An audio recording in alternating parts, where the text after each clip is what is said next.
Hi everyone, welcome back to our day 2 coverage of SUSECON in Prague. What a great city for a conference, a great city to visit. I hope you've been enjoying the coverage. Actually this is the 3rd day of coverage. We started on Monday. My next guest with an S, we're going to have a nice discussion. Let me introduce you to them. First of all, on my far right, I've had the pleasure of interviewing before. It's Peter Smails. Peter is the SVP and GM for Cloud Native. Correct. Yes, all right, I got that right. You nailed Peter, welcome. Thank you. You know, I mean, the title's kind of self-explanatory, but give people a little bit of a sense of what it really entails. Yeah, to your point, it's pretty self-descriptive, but I'm the GM, general manager of Cloud Native for SUSE, which essentially means that I'm the one who wakes up every day worrying about our cloud native business from a product strategy, product direction, customer engagement, go to market, all that type of stuff. So that would mean practically technologies and platforms like SUSE Virtualization, SUSE Rancher Prime, SUSE Suite, and all of the supporting components, security, observability, application collection, et cetera. So all of that stuff. And so where that plays contextually for anyone who's not familiar, you know, SUSE's overall infra stack, you know, the bottom is our OS layer. So we have SLES, right? So that's one core component. Then we've got our cloud native sort of orchestration layer. That's kind of our universal orchestration layer. That's where Prime and virtualization, all that stuff comes into play. And then we have solutions like you probably will be talking to our AI team or our telco team or, you know, et cetera, et cetera. These are solution sets we build on top of the pieces. stack. So I'm kind of, you know, I'm the middle piece of the team is the middle piece of the sandwich. Yeah, I was talking to Basil earlier. Yeah. And it's funny, if you would have asked me 3 years ago, SUSE's cloud native team, I would have said, oh, you mean Kubernetes on Rancher, right? Yeah. That's cloud native, and that's all it is. But cloud native itself, even before AI got a hold of it, cloud native has really grown. You hit it. You got SUSE virtualization. Yeah. You've got Rancher Prime. You got Rancher on the Edge, which is kind of a form of cloud native too, right? It's part of that absolutely. stack. You've got all the pieces that go into this now, including observability and security and the GitOps. Now it's making them all work in harmony to enable these solutions like SUSE AI. That sit on top of that. Exactly right. Exactly. Absolutely. Let me introduce you to our next guest here. His name is Manuel.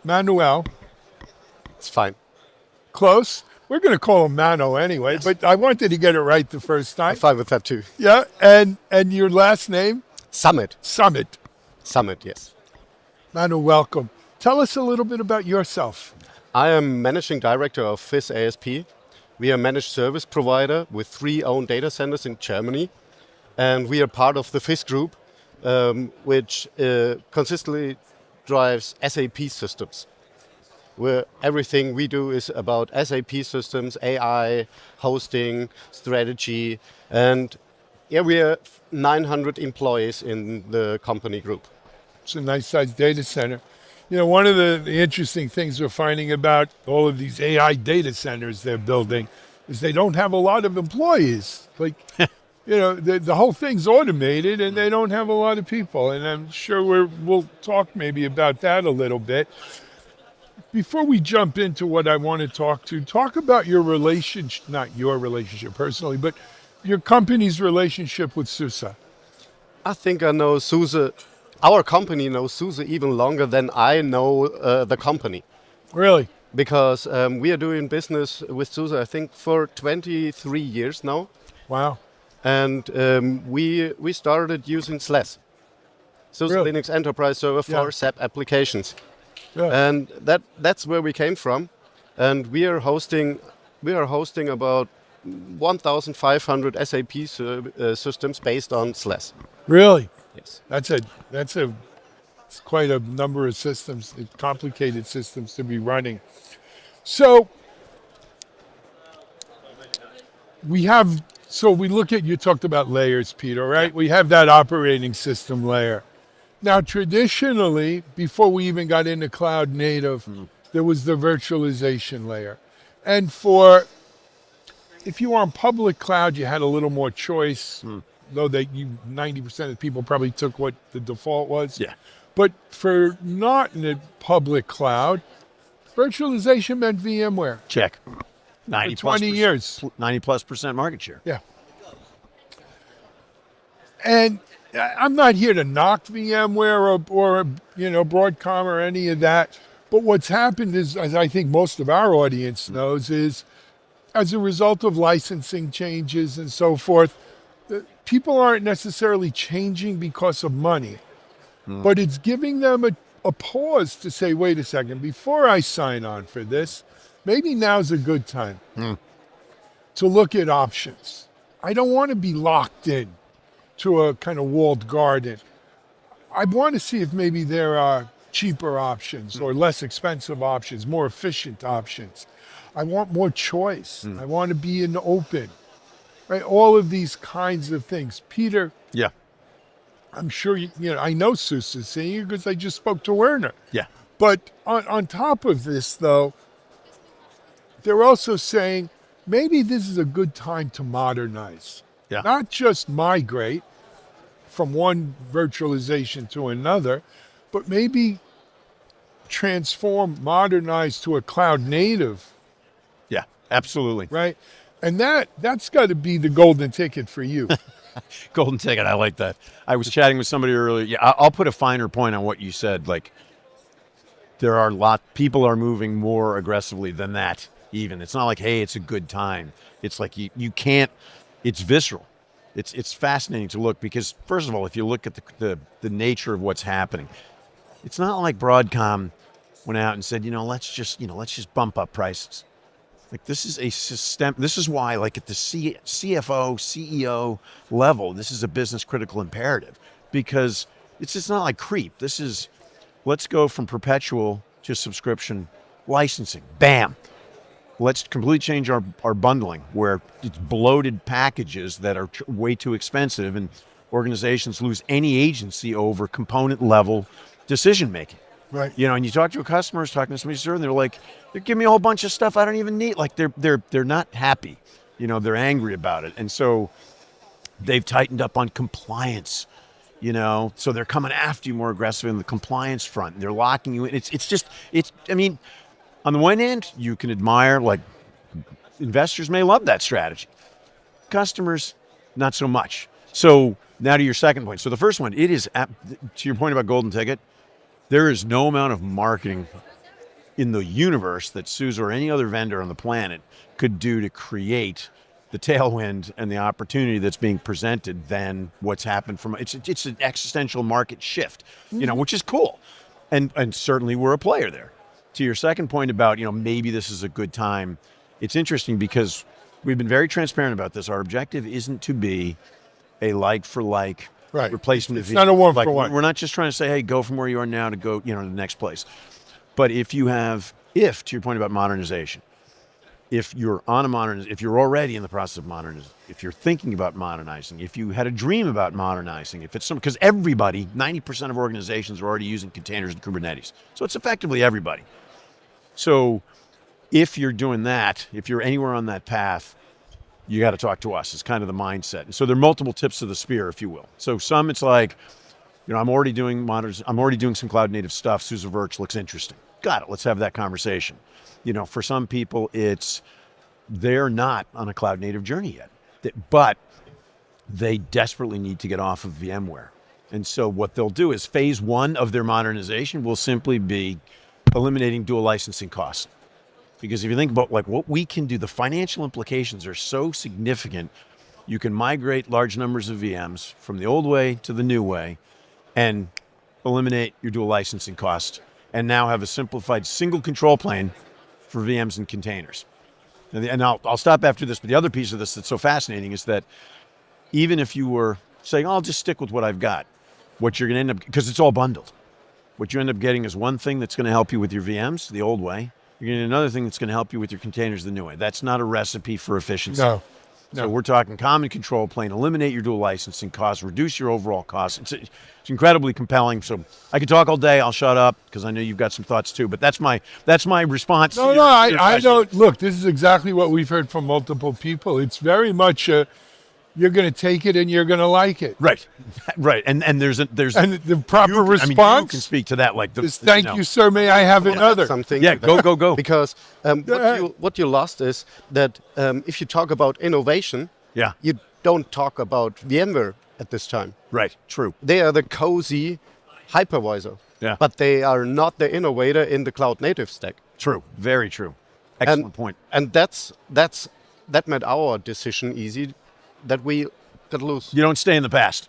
No. You go forward. Well, you know what they say in the tech world? If you're standing still, you're dying, Yeah. right? So if you're not innovating, you're dying. That's the truth. But, look, we could get into the finances of the company that bought VMware. Right. And I will tell you, the hardware business has very cyclical revenue. Software gave a nice even keel to even that out.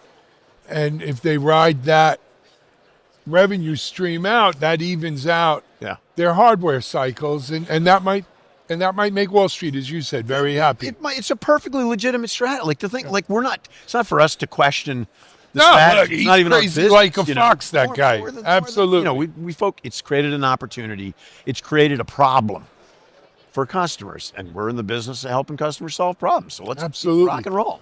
But Mano, I want to come back to you, because from what you're saying, it sounds like you were on VMware and you have now, or in the process of, or tell me, you're migrating? We are on VMware right now, Yes? but we also on Rancher Prime and SUSE virtualization. We're using Harvester, we are using SUSE AI, we are using KVM for SAP systems, but our main stack is still VMware, but we will get rid of it in the next year. So you're in the middle of that migration then. You're not Migration running and transition. virtualization on top of... Now, let me ask you a question. Your VMware installs, were you running VMware on bare metal right to your app? You're not running Kubernetes or containers or microservices? No microservices on VMware. No. We already running that on. So you were already running that on Rancher. You didn't, what is it, Tanzu? No, we did take a look into it, but it felt Not ready for prime not ready, time. not the right way, Yeah. less innovative. No, I mean, because quite frankly, to your point, Peter, the only way you're going to have a unified thing over there is if you moved, somehow integrated Tanzu into their virtual. And again, not for us to. Whatever. Who knows what they're doing? Let's stop Right. talking about that company, though, and talk about this company. So you're looking, well, you're already moving to virtualization in Rancher. Makes Peter very happy. Let's look at the next piece of this, though. What about AI? Oh, we already hosting AI on Rancher AI. So you're using the AI. Yes, we built a medical solution on it, where the doctor talks to the patient.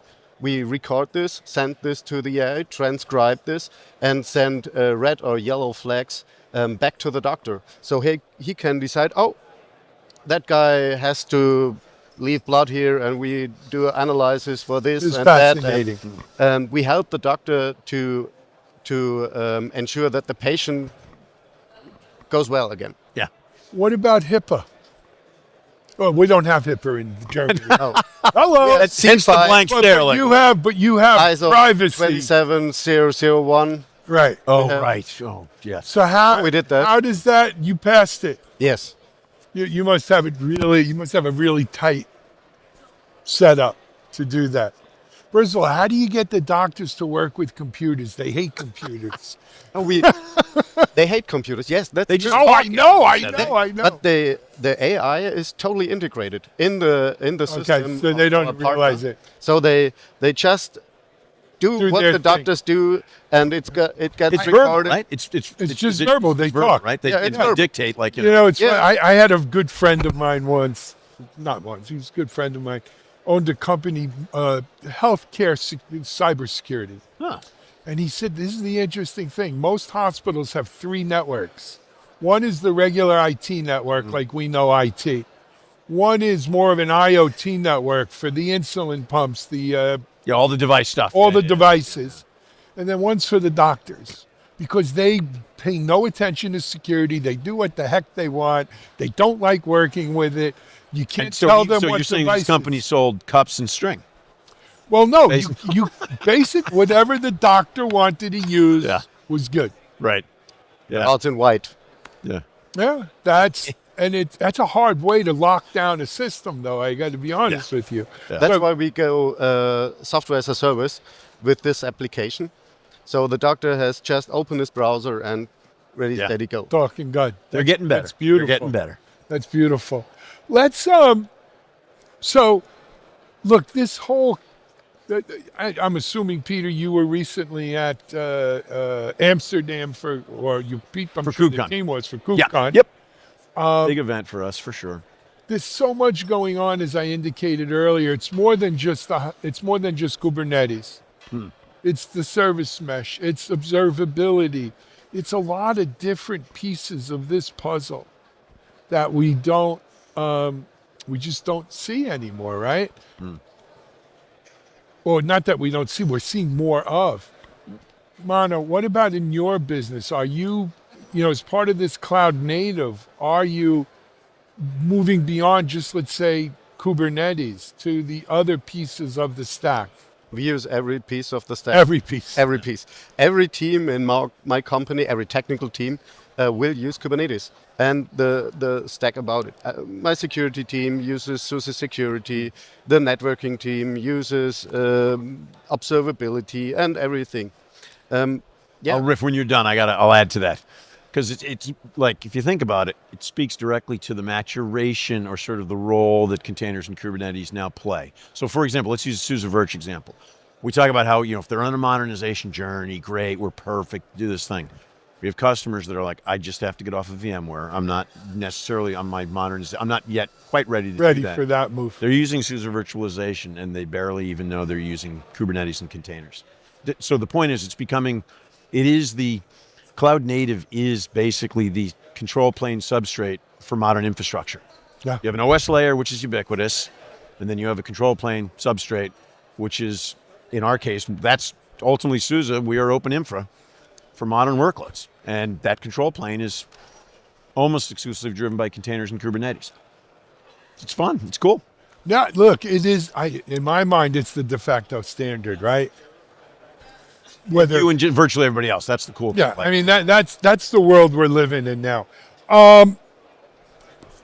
In your experience, Manu, and then I'll come back to you, Peter. Cool. When shouldn't a customer modernize? When should they say, nope, that cloud native's not for me. I'm just going to stick here on my hypervisor. If he wants to lose his business, Okay, That's a good answer. good answer. then he should do this. Ditto. I'm with him. You're with him. Everyone should Well, do it. and truth is that, like, just looking at market data, like I said, I mean, north of 90% of organizations today are running Kubernetes and container-based workloads in production.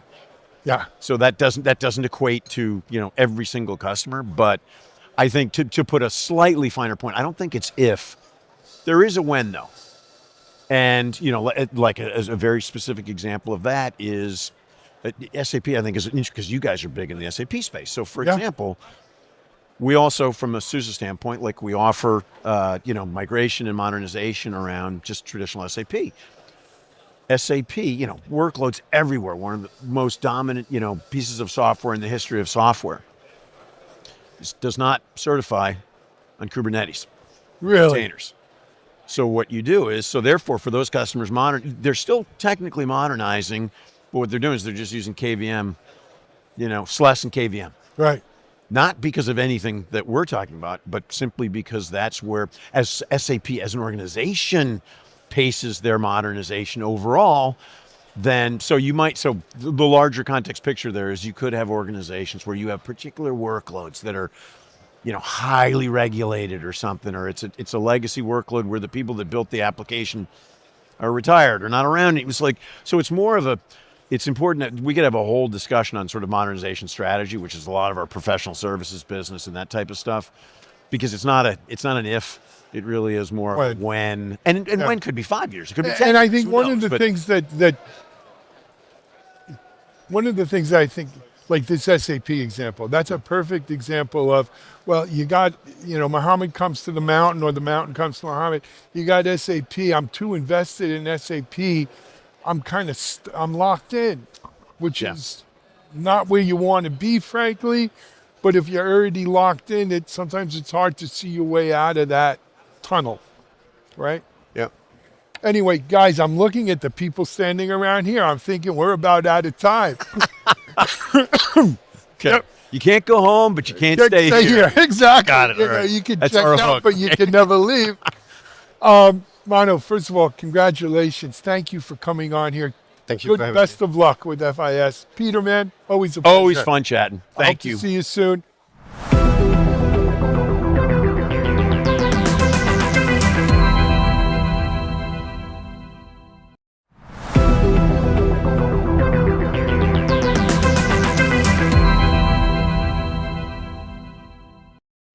Hey everyone, we're back here at SUSECON on our Wednesday coverage. The day 0 thing on Monday had me all messed up. So we called this day 2 and it's really day 3.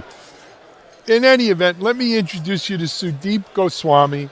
Sudeep, if you watch Techstrong TV a lot, the last time I interviewed you was Atlanta for KubeCon, and that was probably now, well, it wasn't a year. It was probably 6 or 8 months ago. 6 months. Yeah, because we just came out of KubeCon in Amsterdam. Sudeep is the CEO of Traefik Labs. But before we get into Traefik Labs, before we talk about SUSE, let's talk, Sudeep, to these people. Give them an idea of how you came to be the CEO here and kind of your passion for what you're doing. Very simply, first of all, great to be here, Alan, with you again. Thank you. I love tech. Okay. And I love solving problems. You put those two things together, and that's what brings me here. Absolutely. What about Traefik Labs? Yeah, Traefik Labs, very, very amazing company. The product has been around for 10 years. Developers love it. I started in the company about 3 years, so that's when my journey with Traefik started. I came in as the CRO. Yep. And then became the CEO. So I've been the CEO for about 2 years now. Mm-hmm. And it's absolutely a great place to be. For someone out here who says, I never heard of them, what do they do? Yeah, so we are at we're set at the intersection of cloud native, Kubernetes native, and now AI native workloads. And our job is governance. And it's runtime governance. What does that mean? We provide a gateway which allows customers to unify their routing, their security, and their observability. We have a huge open source project that's called Traefik. Mm-hmm. And then we have the paid tiers, which is Traefik Hub. Okay. So almost, you talk to any developer, 9 times out of 10, chances are they've heard of Traefik, or they're using it in their home lab, or they're using it in their company. So look, the whole governance, the word governance, the whole aspect of it is really taken on a different shadow in light of AI, right? When you have AI generating 40% or more of the code out there, and we're generating 2x, 3x, 4x more code than we were before. When you have AI scanning for security vulnerabilities and finding 2x, 3x, 4x more vulnerabilities, as humans, we just don't have those kinds of resources. Right. And so governance becomes the governor, right? Governance becomes the next bottleneck. Exactly. And not a bottleneck, maybe a brake. It's a rate limiter. On a flywheel, on a runaway train. And so where before governance was, well, we want to make sure we're compliant. Now governance is, I think, code for we got to keep a human in the loop here, or at least a human at the helm using AI But governance is that choke point. Governance is that, point where not a roadblock, but where at least we can get a handle on these things, because they're scaling beyond our ability to really have a handle on them. Part of that is, there's this convergence of three waves, if you will, right? I know you've spoken to me about it. We talked about it off camera. There's modernization, there's migration, modernization, transformation. Now, a lot of people say, well, but that's all part of the same motion. Could be, but there's different aspects to each of them. Share with our audience what you mean when we talk about migration, modernization, transformation. Yeah. And so let's start with what is driving all of this. Before the whole AI kind of, let's say, revolution started, customers were already dealing with migration and modernization. Yes. And what does that mean? In the migration, because of VMware and the choices that they have made, that has created a forcing function in the industry for people to look for alternatives to ESX or other parts of the VMware stack. So this was a migration wave that had already been going on before AI really accelerated, right? It started around 2023. And then you have the modernization, which has been going on for many years as well. And it started with decomposing a monolith, which is a VM, into microservices. And then people soon realized, well, it's not going to be a binary world of either VMs or containers. It is going to be a coexistence of both for many, many years. So these two initiatives had already been going on for a while. And then two additional forces came in. On the migration side, Ingress Engine X, which is an open source project, was powering over 50% of the cloud native workloads. They decided at the last KubeCon that they're going to retire that project. This was 6 months ago. Yes. You and I were there. And now it has happened. So at the end of last month, at the end of March, at KubeCon Amsterdam, that project is now retired. And many, many enterprise customers who have been using this piece of technology are looking for an off-ramp and an on-ramp to something new. And then you have AI, which is the transformation arc. This is where you infuse AI into everything, right? So what is now happening for enterprises, they don't have the luxury to treat these as three linear initiatives that they can kind of sequence one after the other. They're just going to get out-competed in the market, and their peers are going to pretty much, eat their lunch. Exactly. So they have to figure out, how do they do all three of these at once? I think this is the biggest challenge that we're seeing every customer, every enterprise face. How do they modernize? Well, first of all, how do they migrate?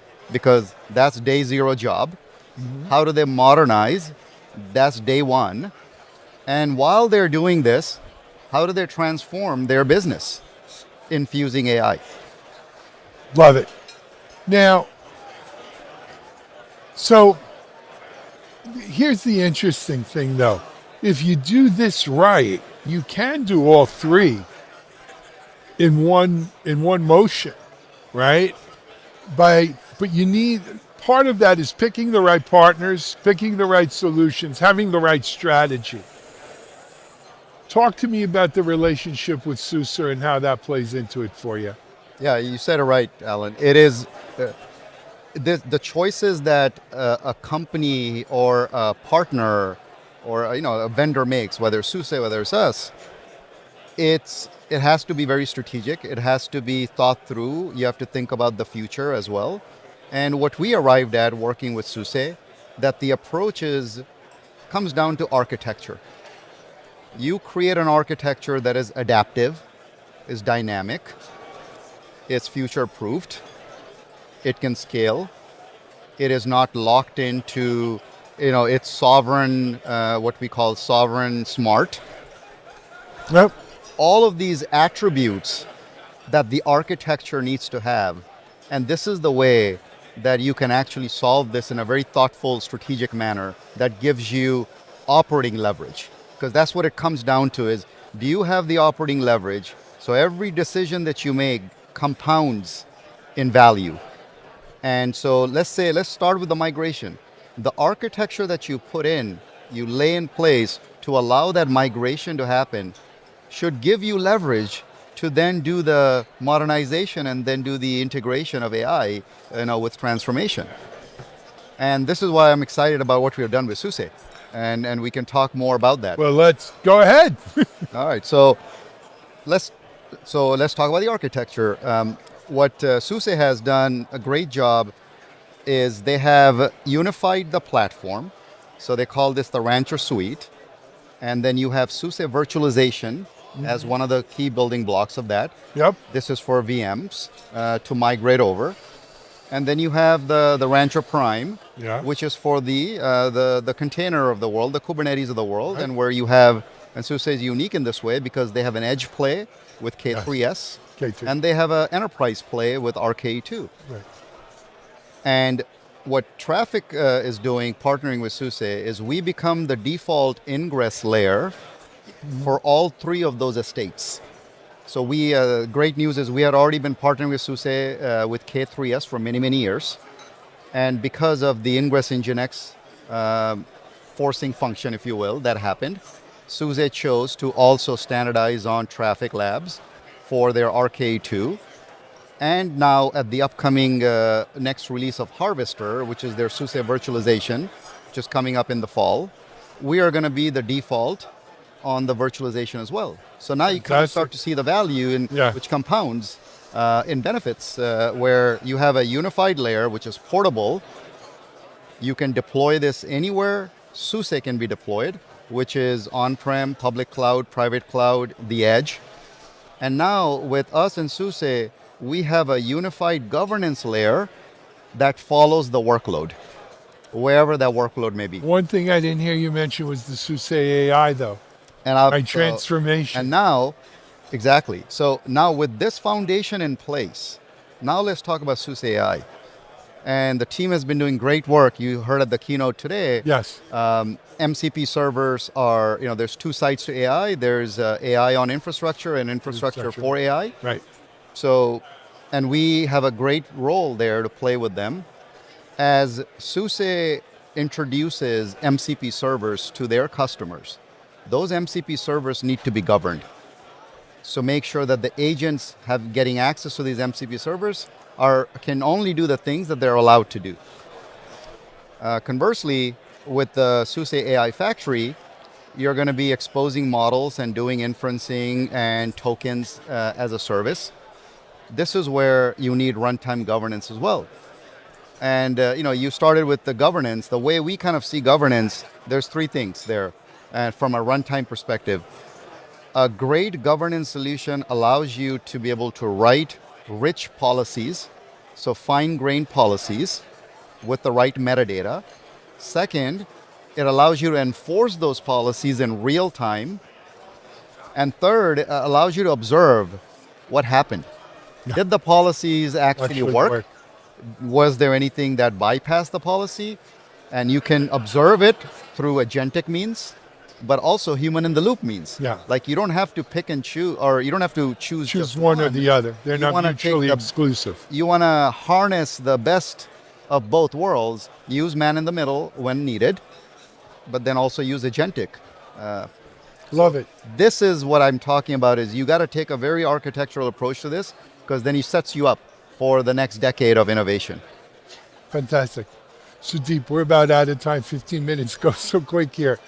We never mentioned your website. Traefik.io, Traefik.io.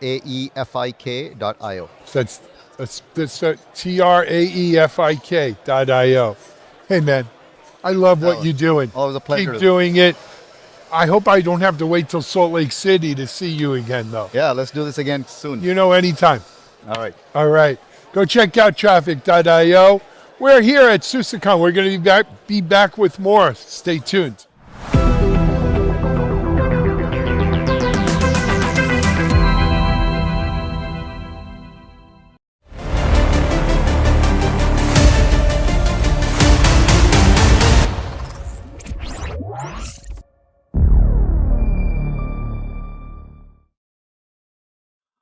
Welcome to Reality Check. I'm Dave Nicholson, and I want to talk about something really interesting today, and it's this idea that's circling around the question of how will AI affect the workforce? We keep hearing about jobs being eliminated.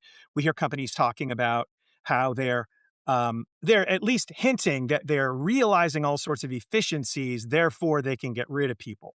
Uh, we'll talk more about that because I'm sort of dubious. But I've got someone here today, Maureen Wiley Clough, who has a podcast. It gets late early. I'm going to let her kind of tell us her origin story and what her perspective is. And then we're going to get into the subject of AI and the workforce, particularly folks like yours truly wearing the blue blazer and the white shirt to show that I'm an aging member of the workforce. Maureen, thank you so much. Welcome. Thank you so much for having me. It's going to be a blast, I know. And you're looking sharp, I have to say. Looking real Oh, sharp. thank you. Yeah, bring it back, actually. Let's please bring it back. Like, we really should go back to the good old days in that regard, sartorially. So it gets late early. Gets late early, man. Time What do you mean flies. by that? I What do you mean? mean that you get old real quick in corporate and especially in the tech industry. So I was at a tech startup at the ripe old age of 37 when my younger colleague referred to me as a dino because I didn't know how to put a GIF in Slack. And I laughed because it was hilarious. And then I was like, wait a second, he's kind of not wrong. Like, if I look around the room, I'm one of the oldest people at this company. And how is that possible? And where the hell do people go? And I started thinking about it and I was like, oh my gosh, I observed this at like market leading organizations where I work too. I was at SAP Concur, I was at Bloomberg. It definitely was a thing in the television industry where I started my career in New York at Court TV. Ageism was real in that field. But I was like, it's across all these different companies, regardless of size or stage, and not where you'd expect it, like only at that very small startup, like the Silicon Valley, Nerf guns and whatever that you would expect. And I was like, wait, why is nobody talking about this? Because it seems like kind of a big problem. And it also impacts literally all of us who are lucky enough to live long enough to experience it. I started realizing that this was such a problem. And I was like, guys, how are people doing this? No one can save enough to retire. People are working till like 80 these days. And like, how does this math? And everybody I talked to pretty much without exception was like, oh yeah, aging out is a thing. It happens in corporate. And I realized that I had really kind of as a self-defense mechanism been ambitious in climbing the career ladder. So, I mean, part of it was pure, like I really did want to achieve, but part of it was like, man, if I don't hit like director or senior director by 40, I'm toast. Like, I won't preserve my seat at the table. And so, especially in a world where we're actually talking about representation and inclusivity, I was like, this is literally the one ism that hits everybody. So, like, let's talk about it and let's get this on the agenda of companies everywhere. And so that's why I started It Gets Late Early, because it truly does. You wake up one day and you're like, holy shit, I'm old. Like, what happened? How? It's bizarre. It's a very strange thing. I think the time when it really hit home for me when I saw folks before COVID, so this would have been in the teens, kind of the 20 teens, there was this move to let people work from home at least a few days a week. And the idea was, especially, I live in Northern California, and especially folks working in Silicon Valley proper, these kids get out of college, they go to work for Google or someplace, and they're just thrilled to have a job where they get free cereal every day and they can bring their skateboard to work and get your dry cleaning done there. But who has dry cleaning? Because we don't wear anything that needs to be dry cleaned. And you move in with your college roommates down the street from campus. Hey, and it's all in good. It's all great. But then people, as they do, they get older, and some of them couple up, and some of them spawn little younglings, and maybe decide, what would be cool? It would be cool to have like a little yard maybe, and maybe get a dog like Charlie, who I suspect is barking at whales. I'm not going to tell people where you are, but Charlie could be barking at whales right now. And so you see this going on, and they kind of loosened the straps a bit and said, yeah, go ahead and buy a house in Tracy, California. For those in Northern California, you kind of know what I'm talking about. Over the hill, Yeah, it's an hour or more, hour and a half to drive if there's no traffic. But if you only have to come in 2 days a week, hey, it's a great compromise. Well, guess what they did eventually? When these big companies decided that they wanted to start laying people off, they didn't have to lay people off. They just said, you all have to be back in the office every day. Yeah, people would raise their hands and they would say, hey, wait a minute, my team, none of my team is even in that office. Why do I have to sit in a cube to talk to my coworkers in London? Why can't I do that from home? Doesn't matter, you need to come in. And what they knew was, they can look at the charts and graphs, they were going to get the higher experienced, higher paid workers. They would get them to leave by attrition. Self-select. Mm-hmm. It's Yeah, absolutely a strategy, and it works. so and it's such a cynical thing. Now, what do you think about what we're hearing in the headlines about AI and how now that is being used as a shovel to shovel people out? Do you have any thoughts about that? I have a lot of thoughts about that. I think it's a sham. I think you have to think about the incentives of these people, right? Like they want their companies to perform. They want their stock to go up. Anytime they do a layoff anytime they do it, they're going to make more money. We saw it literally the other day when Snap laid off like 16% of its workforce and immediately its stock shot up. This is how it works. And AI is the perfect cover. It's such a con. They are just doing layoffs partially because of overhiring during COVID. But who the hell wants to say that? No, you do the PR friendly, we're, AI efficiency gains, or we're investing in AI, and it's AI washing. AI cannot do all the things that they say it can do now. It very well may very soon, but it is not happening now. They need people. So what they're doing is they're flooding the market with experienced talent. And then because they still actually need people, they're bringing people back at either a, 2/3 or 1/3 to half less their salary that they had prior, or they're actually putting them as contractors. So they're saving on their benefits and their health insurance, offsetting the risk of that used to be taken by the institution and putting it on the individual, or they're actually outsourcing the same job to a country where the labor is cheaper. So this is it's the great salary reset. That's what's happening right now. So the work didn't disappear, the job did. And we're all just they're trying to pull the wool over our eyes to suggest that this is all due to AI, when in fact they're just doing this because it helps them. It levels the market and they're going to make more money. Their stock packages are going to go up. Their executive pay packages are going to go up, and they're going to look like huge innovators who are adopting AI. That's just the right PR story, and that's what they're doing. Yeah. And I would say the most disingenuous of the lot, not to pile on too much, are the folks who have a legitimate interest in selling the products that they sell, and those products happen to be AI stuff. So if I'm trying to convince you, some other Fortune whatever company that doesn't specialize in tech, to buy my tech, we used to have a saying, eat your own dog food or drink your own champagne. Yep. Drink your own champagne, exactly. And so what is a better story than to say, look, we don't need to prove to you that you should buy our stuff. We're using our stuff.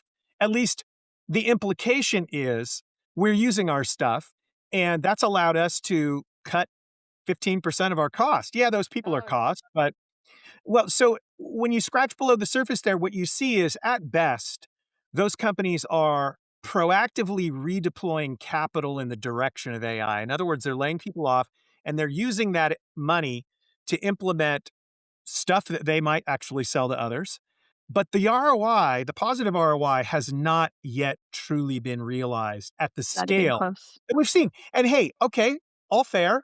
You're going to make these proactive moves, and, especially in big companies, there are reorganizations that happen. But I think that we need to at least be a little more honest about this, because frankly, it's not just the older workers, however you define that, but it's the entire economy that's riding on the back of this hype right now, and it affects everybody. So if the indication that all this stuff is working really well is that we're able to get rid of a bunch of high cost middle-aged people, and then it turns out that, wait a minute, it isn't even working that well. Nope. that's not a good thing. And then one other thing that's interesting, because I follow you very closely, Maureen, not in a creepy way, but in a in a respectful way, Thank you. in a respectful LinkedIn way. And it's interesting because I see, the tales of people being let go. But I also see the anecdotes in the marketplace where it's interesting. You take someone who was let go because the perception is, well, they're not going to be able to get on board the AI bandwagon. Mhm. Well, you know what they do? They end up going and becoming the AI experts at other companies. Mhm. So you take a big company that we've all heard of that is known for its whiz bang technology. They eliminate a bunch of folks. Guess what? Those people actually, if they're smart about it, can go be the expert in someone else's backyard. That's at least my optimistic view of this. And that's where I want to ask you, you know, we've articulated the dilemma pretty well and the reality. And I know that there's a lot of effort that still needs to be made to get people to wake up and realize what's going on. So I get that. But what about kind of, the answer to the question, what can you do about it? Let's say Yeah. you're I mean, let me design the prototype. You work at a big tech company and you're 45 and you're a director and you're making good money. And in the past, you would be on track to become, senior director, VP, Mhm. Climb that SVP, ladder. Yeah. and oh, by the way, let's say you're one of these people who coupled up and managed to get their hands on some younglings that might need to be educated. And all of a sudden you find yourself smack in the middle of, I'm too rich for financial aid, but I just got laid off. And my kids are looking at going to insanely expensive college. And oh, by the way, I'd like to retire someday. Oh, and guess what? My parents are aging. Oh my gosh. It's the triple Check, F. check, check. Yeah. Oh, so effed. And keeping up So, with the so what do we? Joneses has What can got a we? lot of us there, right? Yeah. Do you have any hopeful, even delusionally hopeful advice or thoughts on the subject?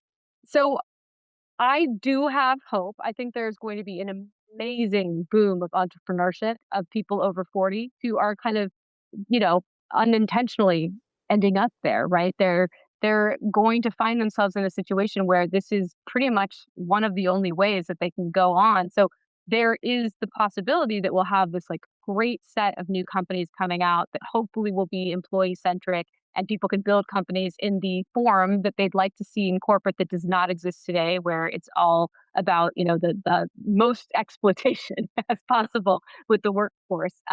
So I do have hope that there's going to be a lot of that. But I also think that in this age of AI, the people who are best suited to actually rise above it and to continue finding jobs are older people. And that's even with all the ageism you'll face, right? So experience plus AI knowledge is going to get you farther than anything else. And, I'm the first to say I don't really like where we are right now when it comes to AI on a large front, mostly because of the whole like super intelligence AGI thing, which is like, who the hell voted for that? Like 8 billionaires who want to be trillionaires. And now we're all just on the roller coaster with them. Like, I don't like this. I don't want to be strapped in. But here we are. And we need to deal with the scenario that we have in front of us, which is that if you don't actually learn how to use AI, you're going to be setting yourself behind. You will not get hired. You will not continue on in organizations in any meaningful way, and you'll always put a target on your back. And I don't like it, but it's just reality. And so I think people need to, wake up to that fact and accept it. I think quite a few people out there won't touch AI, don't know what to do with it, are overwhelmed by it. I mean, I am by no means an AI expert, but I think I probably know more than a lot of people, and that kind of scares me because people need to know enough to be dangerous. But if older people could recognize that their decades of experience and their proven knowledge in specific areas, that plus the ability to use these tools is going to make them take off and be extremely valuable. I think that's going to help their confidence as they go forward, whether that is in involuntary entrepreneurship or they do stay in the corporate realm. So I have hope in that regard for sure. I really do. And I've always thought that my spirit animal is the squirrel, and because I want to because unpack that. okay. So if you have Charlie, you have a dog, and Mhm. you give Charlie a little scruff, and you see a cute squirrel, and you think, I'm not going to hurt you, squirrel. Come over here. I'd love to hang out with you, right? But the squirrel, no way. Ultimate ultimate paranoid animal, for good reason, because a hawk could come down out of the sky and catch me any minute. See, I'm going turning to first person squirrel as we talk.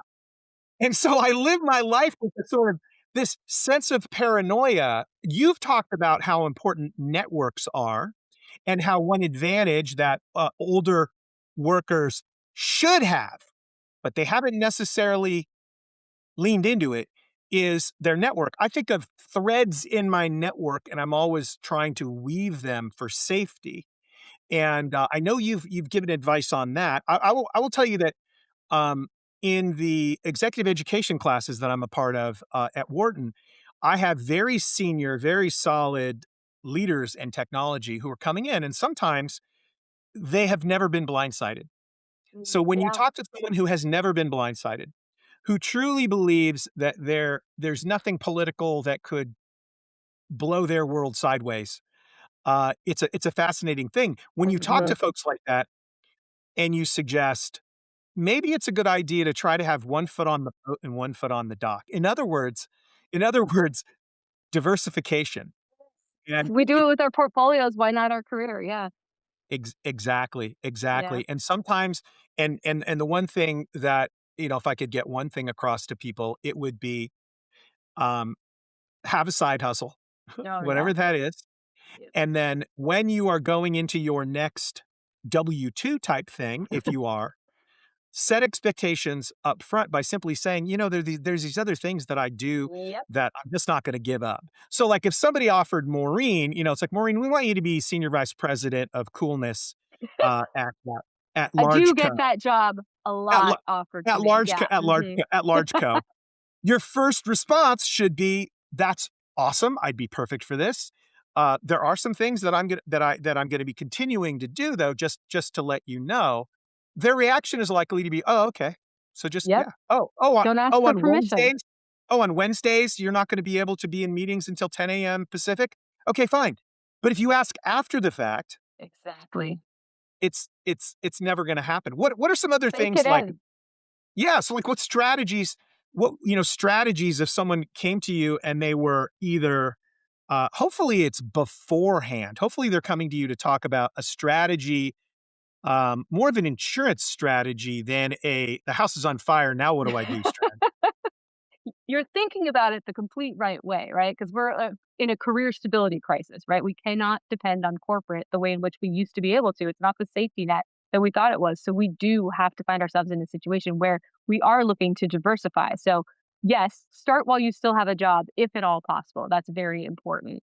But you did bring up the networking thing, which I did not bring up because I was so focused on AI in that moment. But that is the number one thing that's going to set people apart. And that is the best thing that you have as a result of having lived on the planet for longer. You know a hell of a lot of people, and that's across all facets of life.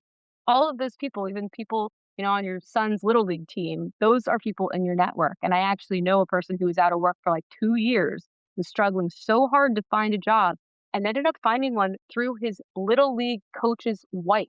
Literally, that is how it happened. It was that sort of far off into the ether, right? So like people need to think about their networks much more expansively and go forward with confidence and curiosity. So I think it's really uncomfortable. People hate the word networking. It's really just talking to people. It's really just being curious about Right. others. It's really just putting yourself out there.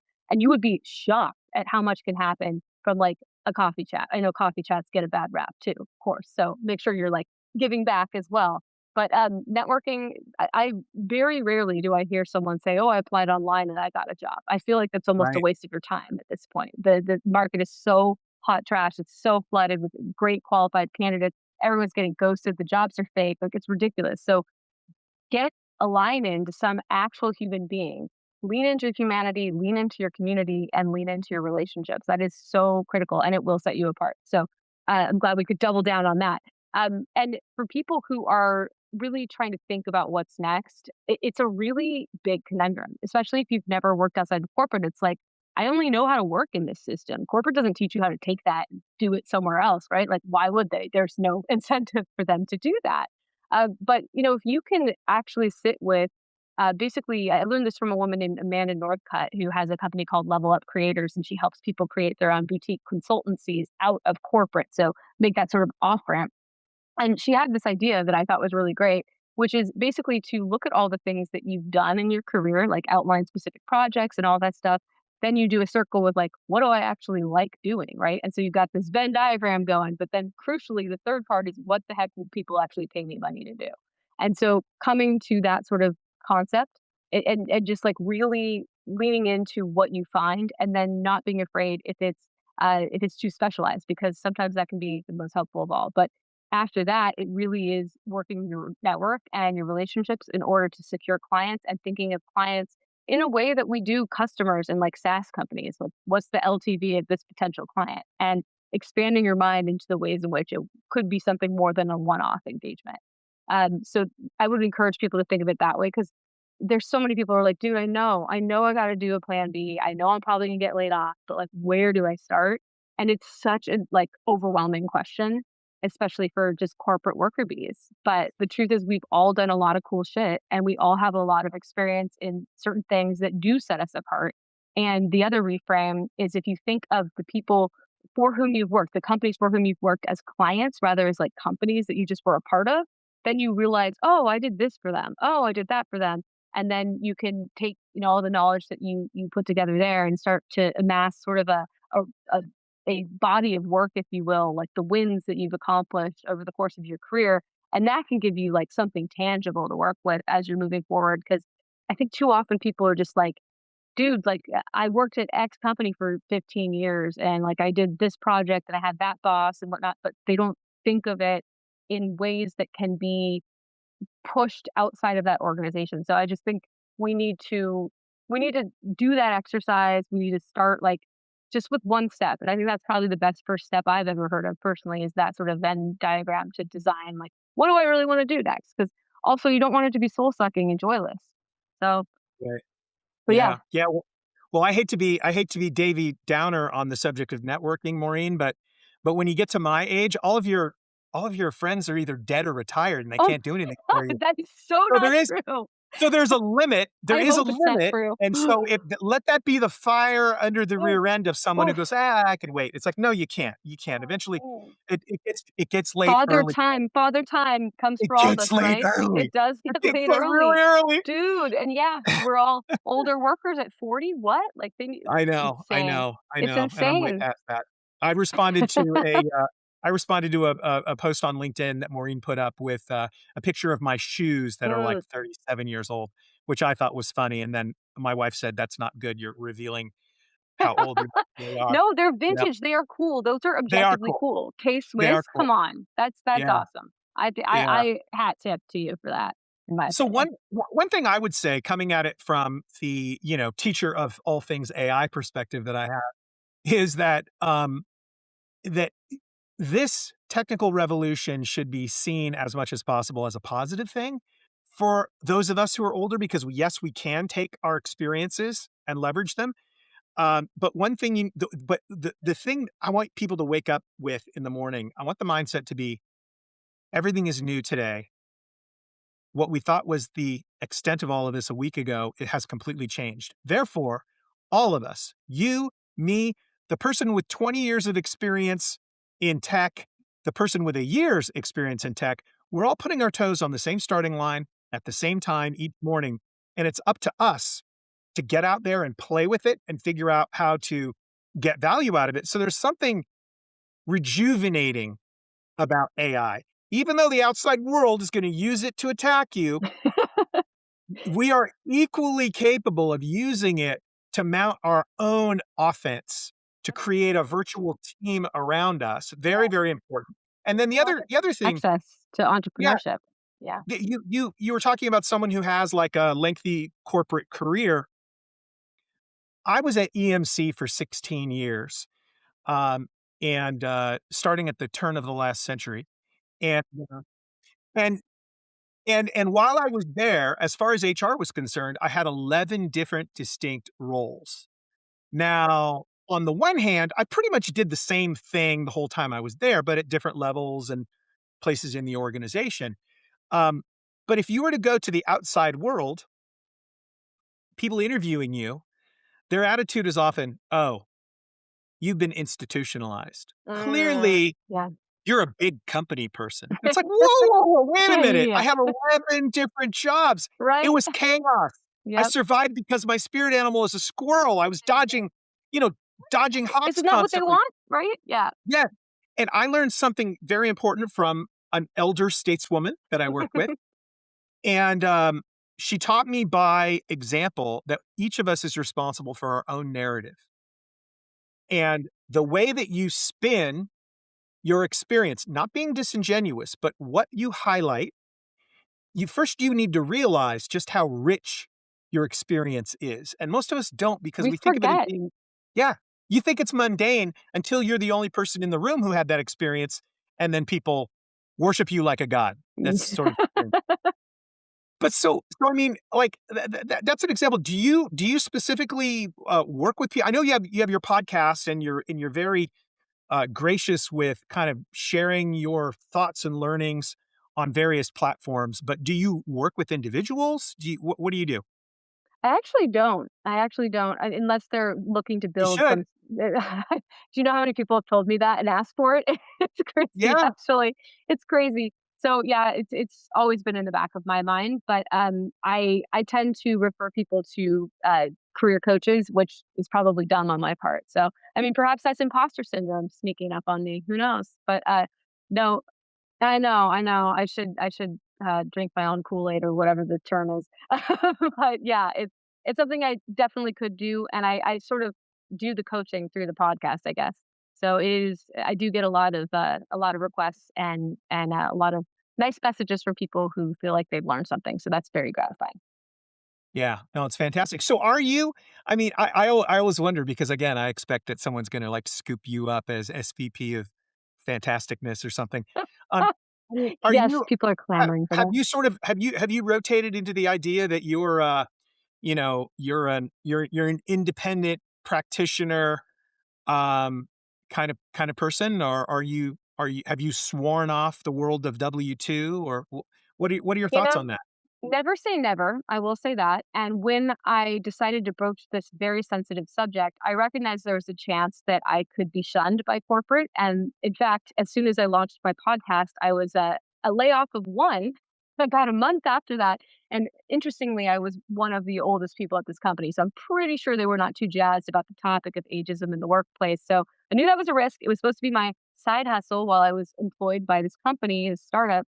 Didn't work out that way, as we know, and so I really doubled down. Exactly. So there's always a risk in doing that, but I recognized, A, I've gotten through a lot of really hard things in my life, and I'm gonna figure it out, so I just decided to trust myself. I had enough evidence that I could figure things out, so I was gonna go with that.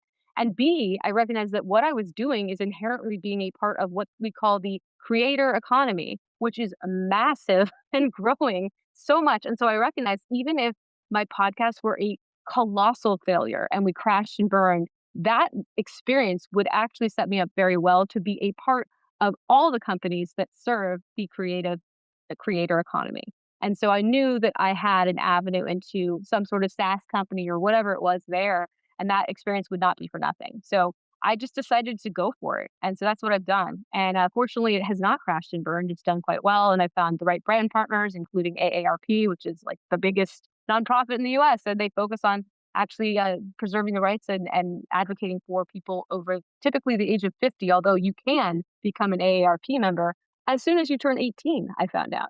And they Fantastic. are yeah, and they're increasingly looking to find, the millennials and the Gen Xers in their membership base.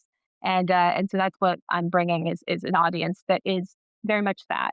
So yeah, it's a media company, really, David. And I hope I don't go back W-2, but never say never. And if the right company came, maybe I would. Who knows? But I'm really loving what I'm doing, and I don't want to stop. I feel like I found my thing, which is awesome. And I cannot say that I felt that in corporate. It felt like I was wearing a mask in some regards, and I just was trying to fit into a box and a system that was never really going to completely accept me, and I was never completely going to be in charge of my own destiny. And I guess people never truly completely are, but Right. more so on your own than you are inside the corporate machine.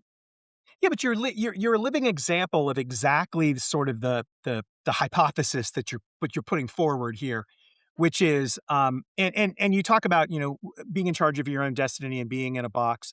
That's all well and good if there is another side to that equation, which is a certain amount of security. Oh God, yes. It's a Uh, privilege to be able to do what I do, 100%. it's like but if you're in that and what's interesting is I do have friends who have successfully navigated the corporate ranks and have retired, and for them, they made it work, while Yeah, many, many, many others have not made it work. exactly. Okay, that's fine.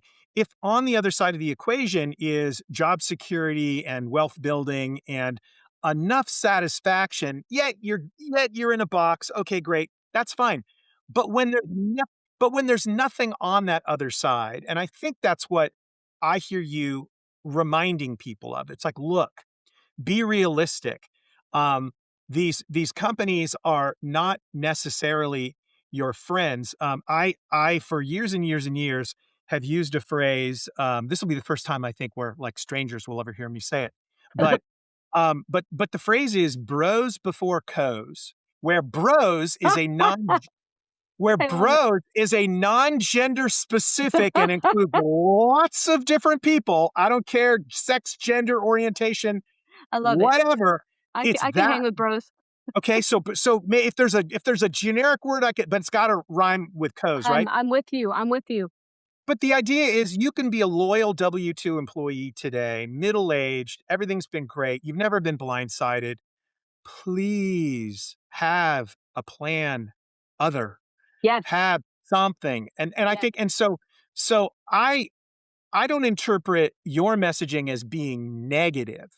I talk to my students about something I call the pothole theory, which is if I tell you there's a pothole outside your driveway, you can either say, thanks for warning me, Dave, or you could say, Dave, I don't like potholes and I'm beginning to think I don't like you. And so, and That's so, amazing. because seriously, Yeah. because what you're, Shooting because the messenger. you, Yeah. you are exactly, shoot the messenger. You are consistently pointing out this is happening. And as you get older, it's more likely to happen. And especially in this zone, it's one thing if you're just a few years away from maybe thinking of retiring anyway. But when you're in the meat of that thing where all things considered, you've got this convergence of wow, perfect storm. I need more money than I ever did before. I've got aging parents and kids that might need to be educated, on and on and on. It's really tough. So the optimistic part of that is you're saying prepare. Don't ignore that. It's a reality. That's not a negative thing. That's a reality. Then I come in from the kind of AI angle and I'm like, look, this platform we're recording on right now, Riverside, it's an example of AI that allows us to. Maureen is on a Starlink connection on Yep. a secret island Sorry. somewhere, Not the and biggest Elon fan, but hey. so it doesn't matter. Now you got to You separate got the what you art, got. Yeah. separate the art from the artist Yeah. for a moment. There we go. There we go. But so we have the ability to work from anywhere, to leverage these tools to create whatever the other thing is for us. That at a minimum can be an expression of who we are as individuals, but hopefully it also can become a source of a backstop when it comes to income. So I've got a question for you. It's sort of it's not something we can solve for, but would you agree that one of the big psychological hurdles and actually real hurdles that people face is the question of who's going to pay for my health care, my health insurance? Oh, hell yeah. Absolutely. I mean, How does that I can't. manifest itself? When you hear people, when you tell Oh, man. someone, you should have a plan B. You should be doing something else as opposed to working for Big Co. Yeah. 100%. Well, what A about my lot of health? people's exactly. That is pretty much the first thing that literally everyone says. And if they don't have a partner who already has a corporate job with healthcare coverage, that is a huge question. In fact, the only time when I consulted in the past was when my husband had a healthcare plan that I could go on. And consulting when you have healthcare covered is sick. It's amazing. You make your own hours, you make more money, and your rate's higher because you're not getting the insurance benefits, all that stuff. But what's happening is companies are now increasingly taking those full-time employee roles and pushing them into contractor roles. And so the institutional risk that used to be covered by the institution of healthcare coverage is now being put on all of our shoulders. And that's a huge deal. And we are not set up in this country to weather that. There's a company that I've partnered with called Essential, and it's a PEO. They offer corporate level health insurance benefits to people who are going it alone as consultants. And if you reach a certain threshold financially in terms of like the income that you have, it totally makes sense to use a solution like that. And that can help you get better healthcare coverage that's more corporate in its sort of angle. It's like Cigna, I believe it's Cigna. And so that is one way to deal with it. But I think a lot of people are not seeing the forest through the trees and they are head down trying to keep their job, understandably. I mean, look at the headlines everywhere, right? People are just working themselves into the ground trying to preserve what they have. And I think to the detriment of preparing for what is very plausibly their future, which is a layoff, right? Like it could very easily happen, or acquisition activities continue to happen and people get let go, right? This is just reductions in force that's coming with the territory, especially in the SaaS world, right? So, I mean, people need to be thinking about this. And it's not gloom and doom. I'm not trying to be negative. I just want people not to be caught flat footed. And so, but you're right, like this healthcare thing is a huge, huge problem. And so people will say, like, but what about this? And I'm like, well, you're going to be in that situation anyway. So start building a path so that you could access the healthcare coverage at, a certain point when it makes sense for you financially. But people, I just, it's so heartbreaking that we're in this situation, that the systems have failed us to the degree that they have, but they have. And a lot of people still, of course, will have great, fulfilling corporate careers, and good for them. And I actually loved corporate a lot of the time, right? I'm not just dumping on corporate just for the sake of that, but we just need to read all the signs, and the signs are all screaming at us. And I know too many people who refuse to look at them and are just burying their heads in the sand. Yeah. No, it's crazy. The interesting thing about the healthcare subject, or the health insurance subject, I should say, is that people will have a visceral reaction to the idea that they will no longer have a corporate job and therefore they will not have health insurance, even though the reality might be that the company is subsidizing their health insurance by $1,000 a month. They're effectively spending $1,000 a month out of their salary for health insurance.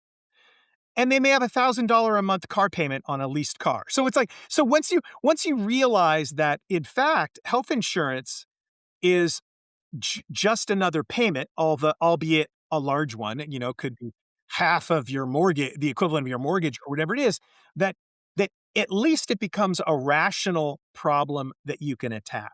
At least you could get your arms around it psychologically, emotionally, and you can say, okay, this is how much I would need to earn in essentially 1099 business income to be able to pay for my own health insurance and to be able to live whatever the lifestyle is I'm seeking to live.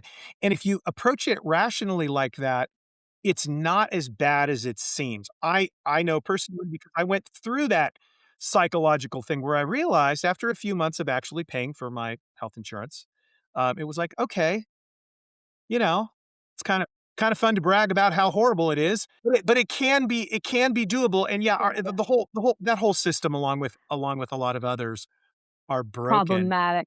But you're right. Yeah, If people can break it down and start preparing, again, like take your head out of the sand. This is likely to happen to you. Start cutting back on expenses. I mean, like you said earlier, a lot of us have been keeping up with the Joneses. We get a bigger job, we spend more.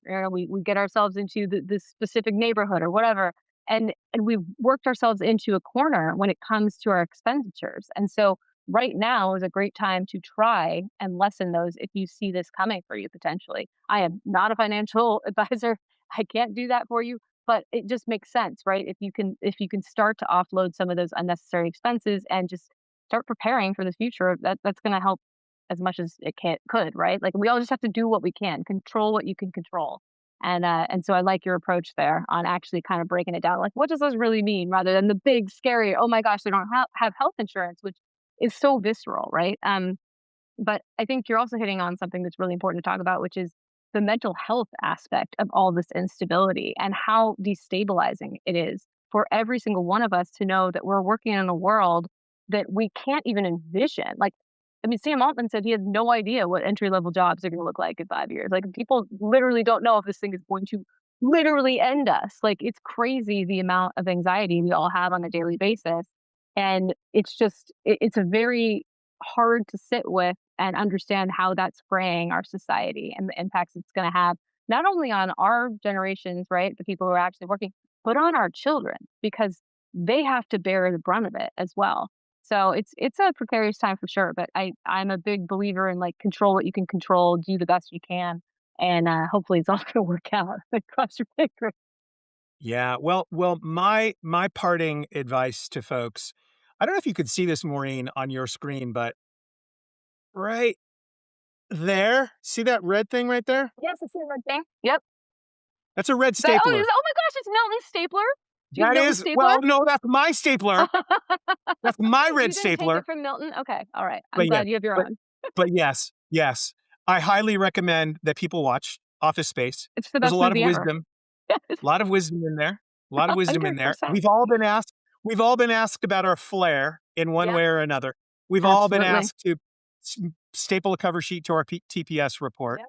And Lots so of when you balls look in at it there. that way, prepare for the future, which I mean, it's going to be inevitable for a lot of us, and make the best of it. And I think part of making the best of it is really embracing these tools. Can you Yep. learn AI? No, nobody can learn AI. I'm super smart. I can't learn AI, but I can play with it. I can Yeah. play with it. Play Not with it enough to be every day. dangerous. Yeah, exactly. Yeah, just enough. Parting thoughts. Any final thoughts that come to mind? You know, try to think of your age as an asset rather than a liability. That's going to help you. Get out of your own way as much as possible. Just don't let these thoughts creep in. You know, yes, ageism is there. Yes, getting older is tough. Yes, we're facing a potentially apocalyptic future, but control what you can control and do what you can. And, you know, I think it's worked out so far. Let's hope that it's going to work out again. And I don't know. I'm trying to remain hopeful. And I do think, again, the thing that gives me hope, the silver lining of all of this is I think we are going to see a lot of older entrepreneurs who are going to go out and build things because the democratization to access of entrepreneurship is blown out of the water when you have AI. That's just the truth. And so there's no longer the tyranny of the software engineers. Like someone can have an idea and go do it, right? It's happening. So there's some really positive things there. And yeah, just, I don't know, hold on to your humanity, lean into your community, and network your tail off. That's what I'd say. Excellent advice from Maureen Wiley Clough. With her podcast, It Gets Late Early. I say it's your podcast, but I mean, It Gets Late Early is your thing.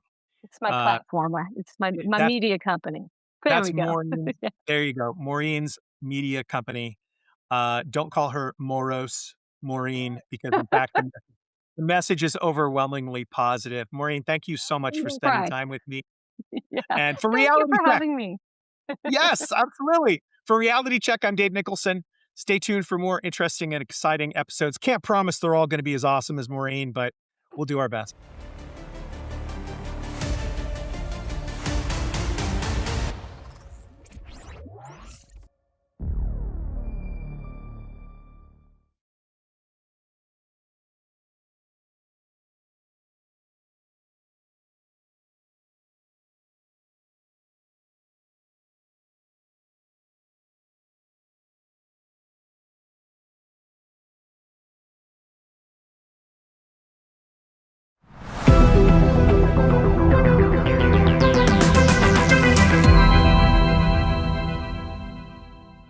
First, as I mentioned, our first guest is Vibhuti Sinha, and he's with Saviynt. They say Saviynt. Vibhuti, welcome to Techstrong TV. Thank you, Alan. Thank you very much. And very good morning to you. So I'm going to shut this. We're not going to use it. Vibhuti, let's start with a little bit about you. Bring us up to how you came to be at Saviynt, a little bit of your career path. Alan, I am a professional working only in identity security for the last 23 plus years now. That's all I know. That's all I do. For the first decade or so, I was busy implementing identity solutions for large corporates, big enterprises. I learned the ropes of why this market and this domain is so specialized. And then 2012 is when the CEO of Saviynt, Mr. Sachin Nair, he called me and he said, want to do something exciting? And I asked him what it is. So he said, we're thinking about taking IGA or identity governance on cloud. So that's how my journey started. And from since then, I have been working with Saviynt and doing more on the product side. And since then, it has been a great ride with what we have been accomplishing at Saviynt. Very good. What's your present position at Saviynt? I'm the Chief Product Officer with Saviynt. So you're running product. Yes. Very good. You know, look, so you're doing this, you said, since 2012 at Saviynt. Yes. Another, overnight sensation, right? You guys have been at it a while. Of course, a lot has changed, right? Identity back then was primarily people identity. And we went through the machine identity. And API identities. Now, of course, we're dealing with AI and agentic identities. But there's, regardless of who sits behind the identity or what sits behind the identity, there's commonalities in here in terms of what we try to do with identity-based security, right? Yeah. Which is, to me, the aspects are understanding the identity of this entity that is trying to access something, and then managing what control they have. Yeah. Right? And IAM is, if you will. Now, since 2012, Vibhuti, how has Saviynt's mission changed, or has it? So I'll give you a very snapshot of what Saviynt did and how this industry changed. In 2010, Alan, you won't believe, less than 3% of the identity projects worldwide were successful. Like, let that number sink in, less than 3%. 3%. The reason was that identity implementations were very cumbersome. It was unheard of upgrading an identity platform, which would take usually 3 to 6 months. So when 2012, when Sachin called me and I said, I want to offer IGA as a service, it was never done. It was completely charting an unknown territory. And I said, look, I don't know anything about it. Why don't I give it a try? Right. So that's how we started. Saviynt became the first company on this planet to take a complex problem like IGA and delivering it on cloud. And at that point of time, you rightly mentioned that identity was all about humans. It was more of a compliance checkbox.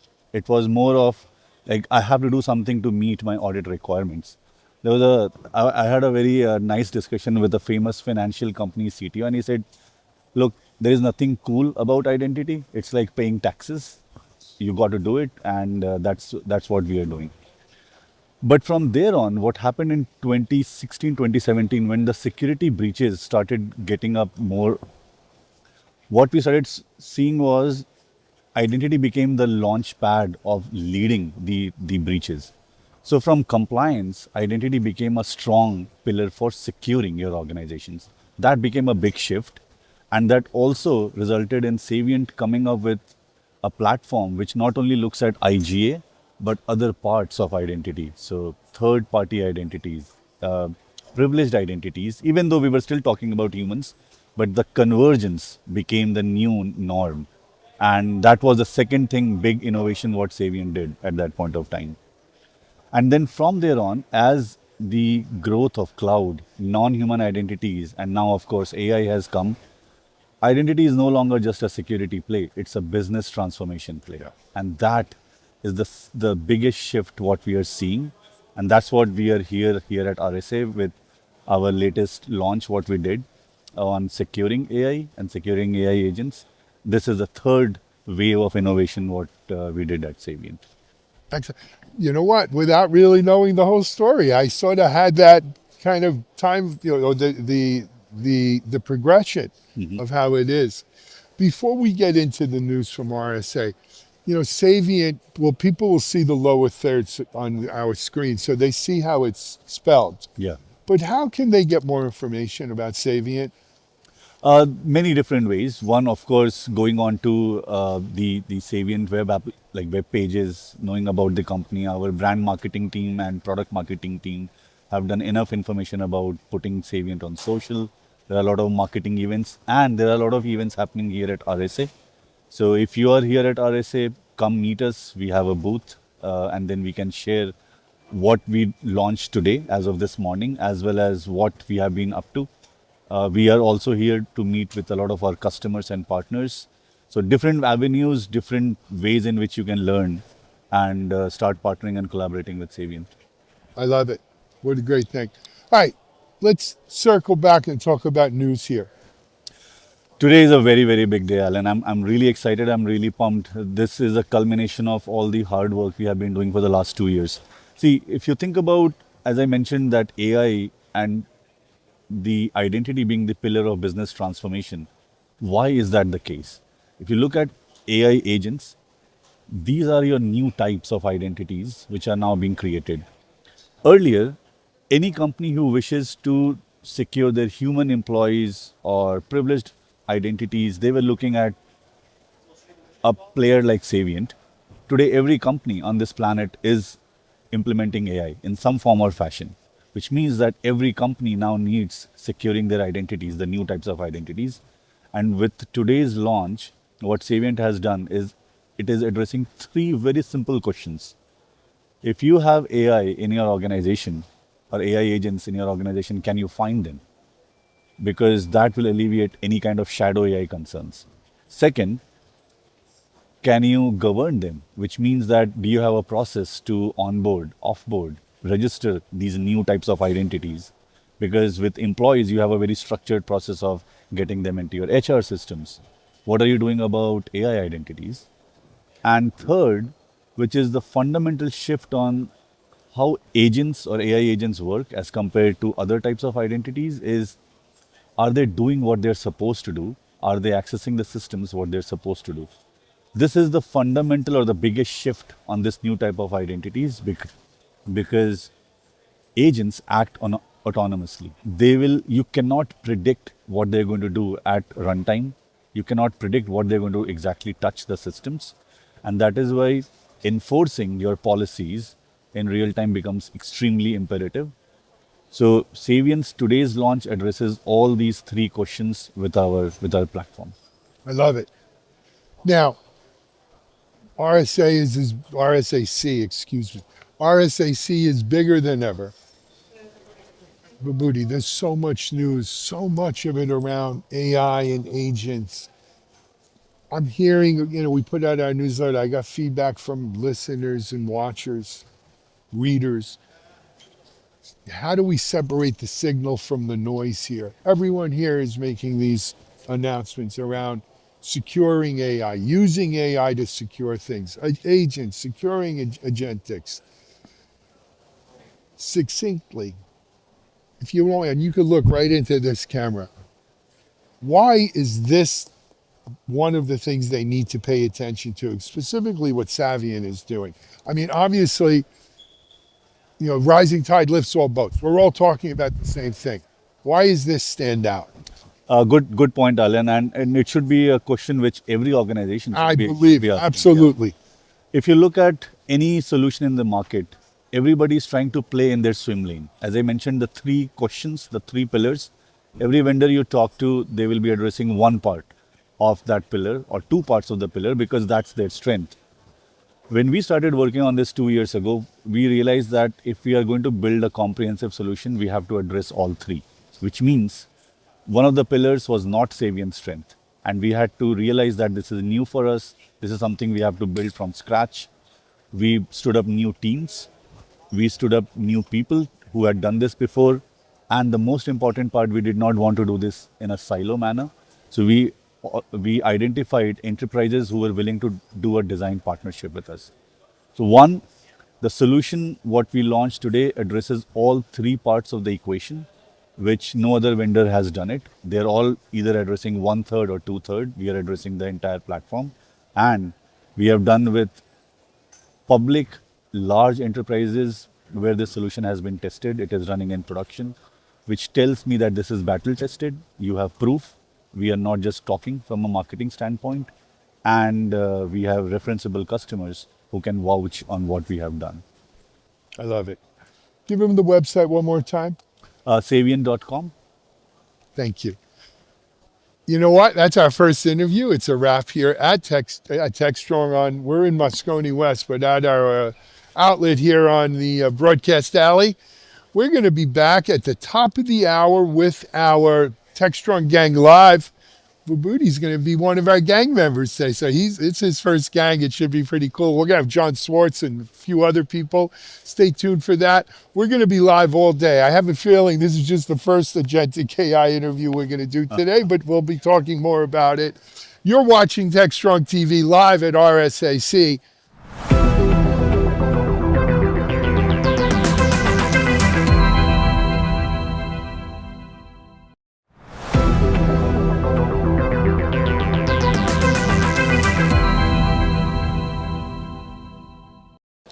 Hey everyone, we're back here live at RSAC. We're at the broadcast alley on Moscone West. It's been what a crazy day. Keynotes and this and that, all around agentic AI it seems every step of the way. But let me introduce you to my next guest. I hope I'm going to get his name right out here.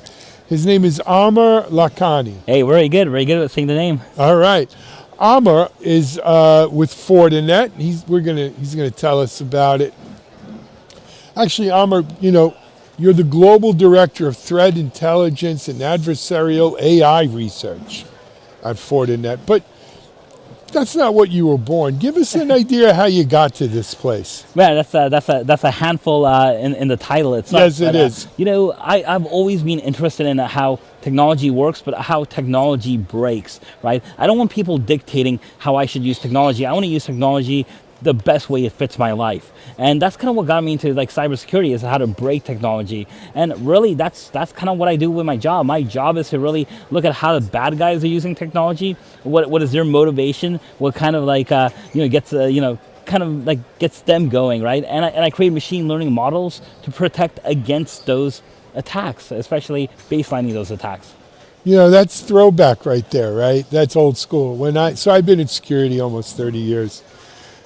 Back in the day, they didn't have, we didn't call it cyber anyway, we called it InfoSec. B, we didn't have schools that taught cybersecurity or information security. Most of my friends got into security just like you. They like to break things to see if they could, and then build it back better so it couldn't be broken. Exactly. Or as easily anyway. And that was, that was the original hackers. That was the original InfoSec people, as we called. Hey, I was back in the day. I was on the BBS systems as well. Well, absolutely, right? We were all on BBS and using those things. There was on the web, but it was fun times. And that's why so many security people used to be into lock picking and that kind of stuff. It was about the tinkering, the breaking, the putting it back better. But in your role at Fortinet, you get to do some of that. But it let's face it, it's more, this is a big company. So there's more structure around it now than when you were just hacking for Absolutely. fun. We have a sandbox we have to kind of stay in, at least most of the time. But we do like to see how far we can extend that sandbox, because that's what the bad guys are doing as well. Absolutely. They don't have rules. They make them as they go. Exactly. So we want to see how far they push it, and how do we stay ahead of those rules? Excellent. Let's dive in here. We got a few other things we wanted to talk about. How long have you had this role at Fortinet? So I've had the role for about 4 years, but I've been at Fortinet for almost close to 8 years. Really? Yeah. Oh, good for you. I'm ashamed to tell you, I remember when Fortinet was founded, right? It was the Z brothers had sold NetScreen firewalls to Juniper, right? And then they founded Fortinet shortly thereafter. That was the birth of it. And they kind of half invented the whole UTM category and back then. But today's Fortinet is very different. It is, but from the foundational, it was always about more than just like protecting against packets, because that's what everyone did in the past, right? They had a packet filter and access list, Yep. and that worked. But until you understood what was the intent behind those packets, right? What was really the actions those packets were taking? And I think that's where Fortinet, made a name for themselves, and obviously that's extended well beyond just network security, right? With agentic AI, with cloud, with the OT space. I'm always reminded of a quote from Muhammad Ali. Like I love boxing, right? And Muhammad Ali had a famous quote. He always said, like, you can't hit what you can't see. Yes. It's all about having that visibility, and I think that's what Fortinet does. Is it gives you that visibility. Excellent. All right, I'm going to switch gears a little bit. You guys recently came out with a threat landscape report. Yes. Tell us about it. Well, so we do this every year is look at all our telemetry, look at all our data, look at our research, and we try and get a baseline on what's happening in cybersecurity. What are the trends telling us? What are the bad guys doing? And what do organizations need to do to kind of stay ahead of that? And so that's kind of where it starts off at. Absolutely. How many? So this is an annual report, and what's nice is this is your own data. This is not you hired some research company who maybe talked to people, maybe didn't, but submitted data. This is really real world data that you've anonymized and able to pull in on. I always like to ask, what are the 3 key things in this report that you think people need to know about? Yeah, so good question. And when you say it's our own data, I do want to point out that we're kind of lucky that we have a lot of network data as well as endpoint data, as well as cloud data. So we get a lot of different sources, and from all those sources, I think the things that we're seeing, of course, is it shouldn't be surprising to a lot of people, but maybe some of the details behind why they're happening may be surprising. Is that attackers are getting smarter. They're using AI. Yep. The time for exploitation is pretty much zero now. They're not waiting for vulnerabilities anymore. One of the things that kind of surprised me is when I was looking at the data, I saw scanning went down, brute force attempts were going down. I was like, hey, that's a good thing. I see a decrease in attacks, but exploitations went up, and it wasn't until I started thinking about it. It's like, well, attackers, they're just being much more efficient these days. Yes, they are. Right? They don't need all the stuff they used to do, even a year ago, now to be much more successful in attacks and stay under the radar, be undetected. Yeah. So we're seeing this in ransomware and across the board. How much of that you think is AI? So there's a lot of it that's AI. AI used to be helping attackers basically get Better around the phishing. system. Exactly. Yeah. But now it's totally different. There's tools out there such as Fraud GPT or Worm GPT, which are basically the hackers' versions of Chat GPT. Right. And these tools will kind of craft an entire attack. They'll scan an organization. They'll tell them, hey, these are the vulnerabilities they already have. These are the exploits that are already available. And this is how you target those exploits. These are the people that you have to go after. And by the way, here's a phishing attack. Don't send them a phishing attack. Join this Facebook group that they're already part of and post something. And put it in there. It's a hard world, man. I want to stay on this report a second. There's always something in the report that you didn't see that coming. You didn't have that on my bingo card. Maybe I thought it was there, but I didn't realize it was that widespread. What in this year's report kind of maybe surprised you? Well, I think once you're working with it every day, there's things that are not really surprising, but things that always stand out. For example, hackers are not hacking you anymore. They're simply logging into your networks, right? I mean, just the amount of breaches that are occurring from stolen credentials, credential stuffing, combo lists, that's amazing. And you'd think as security people, we're kind of surprised about that because, of course, every security person, we probably have a separate username and password and 2-factor authentication everywhere. Yeah. Normal people don't have that. Because they think it's a pain. Exactly. It's cumbersome. Hopefully, that's a better word. Cumbersome. Yeah. Hopefully, the solutions around passwords are the weak link, and they have been. But you know let's what? get rid of passwords. Let's get rid of passwords. I've been hearing that line for 15 years, and here we are. What's your password? Okay. I don't know if we ever get rid of. It's 100 years ago. I started a security company. And we did network access control, vulnerability management, intrusion prevention. And back then, all the rage was, we're going to have a password list, an agent list, agentless vulnerability management, agentless NAC, right? No agent. No, and people were amazed. How do you do that without an agent? Well, we just put a little code on your computer, but it's not an agent, it's just a little code. Yeah, bullshit. It was an agent, right? It was. I don't care what you call it. It was an agent. It wasn't agentless. I think it's the same thing. If you're substituting password for something else similar that's, unique to you, it's not, other than maybe some biometrics, it's not passwordless. You're still using a password. It's just a different form of a password. Right.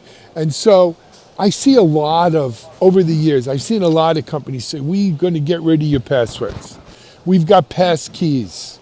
We've got two-factor authentication. We've got our password managers. But I think you're bringing up a very interesting point, that something that we're starting to see is when you get to the heart of this problem, it's about managing identities. Yes, it is. And identities are not people identities, there's Machine identities. Agentic AI agents, those are all identities now. It's going to blow it up. We're not ready to scale that. We're not, and people have kind of, IAM, like identity and access management, it's never been like a sexy solution, right? People have always gravitated towards something else, but it's going to be like we have to go back to these foundations. It's the heart of it. Yeah, exactly. Not only is it the heart of this whole agentic problem, it really, at the end of the day, is the closest thing we have to cloud security, right? I came up in the moat and castle era, right? We had the big firewall, UTM, and big boxes at the perimeter. There's no more perimeter. Like fortifying your networks, like Fortinet. I'm telling you, I remember when it was launched, but really, in today's world, IAM, Identity and Access Control, IAC, is where the action is, right? Look, in the last month, we've seen AppSec get spun on its head with all of this new AI-based scanning. I don't know if it's ever going to be the same. I think AppSec is fundamentally changed from finding bugs to fixing bugs. Attackers are not doing that. So they used to, what happened is a vulnerability came out, attackers used to scan like the internet. And every security guy you ever talked to, they always said the best thing you could ever do for security was patch. Right. Anyone that ever said that never had to patch systems in a large scale, right? But today attackers don't care. They're continuously scanning. They're indexing targets. As soon as a vulnerability is released, and now they're using AI to write those exploits. And so it's like 0 time to exploit. AI is scanning it. Yeah. They're using AI to scan it at a speed and depth. I mean, you've read the same stories I have, right? Finding 600 vulnerabilities in a day in open source, 120 something in Firefox alone.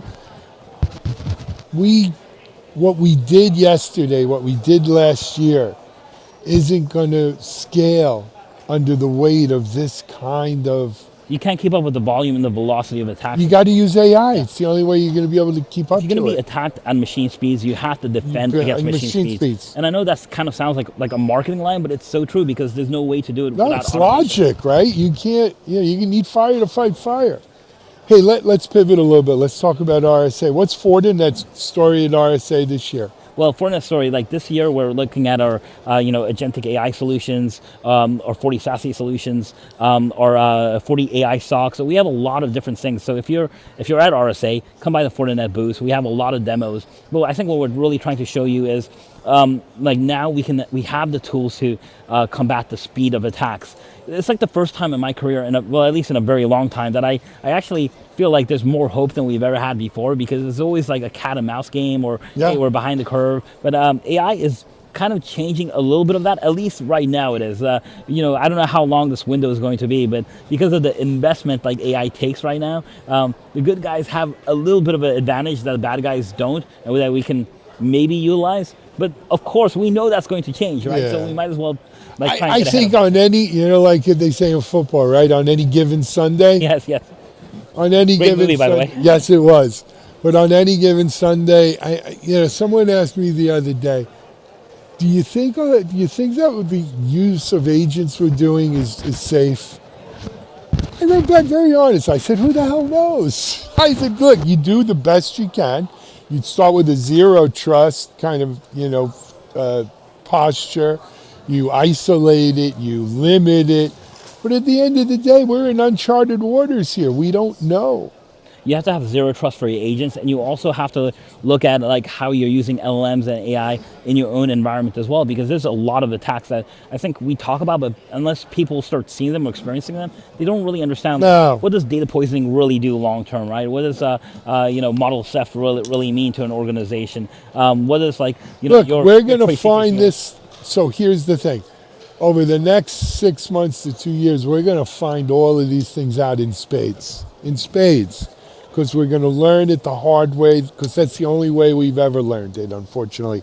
People like you, we know it's coming, but you're not going to convince, mainstream USA to do what we need to do until, unfortunately, we hear some, bad stories. Yeah, I mean, the thing is some of the tools for mitigating those risks are right they're here. We're demoing them at the Fortinet booth, like right now. Like I learned this lesson in security. You know what?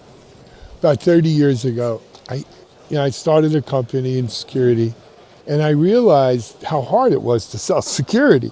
And I spoke to my VP of engineering. I said, if we could hack them first and not do anything bad, but just show them how vulnerable they are, they would buy our stuff. We'd wind up in jail, of course, but they'd buy our stuff. And nothing's changed. Nothing's changed. It seems to get religion about security, you got to suffer some sort of calamity or some sort of incident. And then all of a sudden they're looking for God, right? They're an easy sell. I'm afraid it's the same thing here.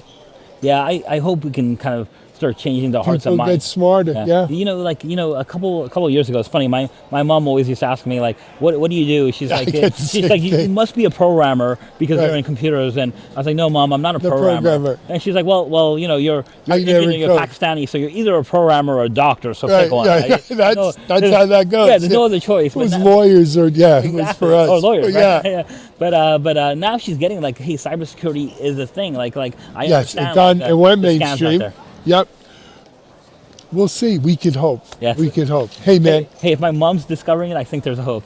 You know what? My wife's family still doesn't understand what I do for a living, but it's okay. Anyway, best of luck to you and the guys at 40 and folks at 40.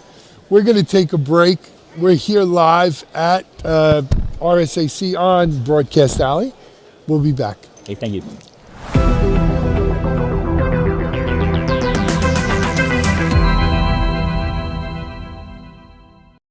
We're here at Click Connect 2026 in Orlando, learning about the future of data, analytics, and of course, AI.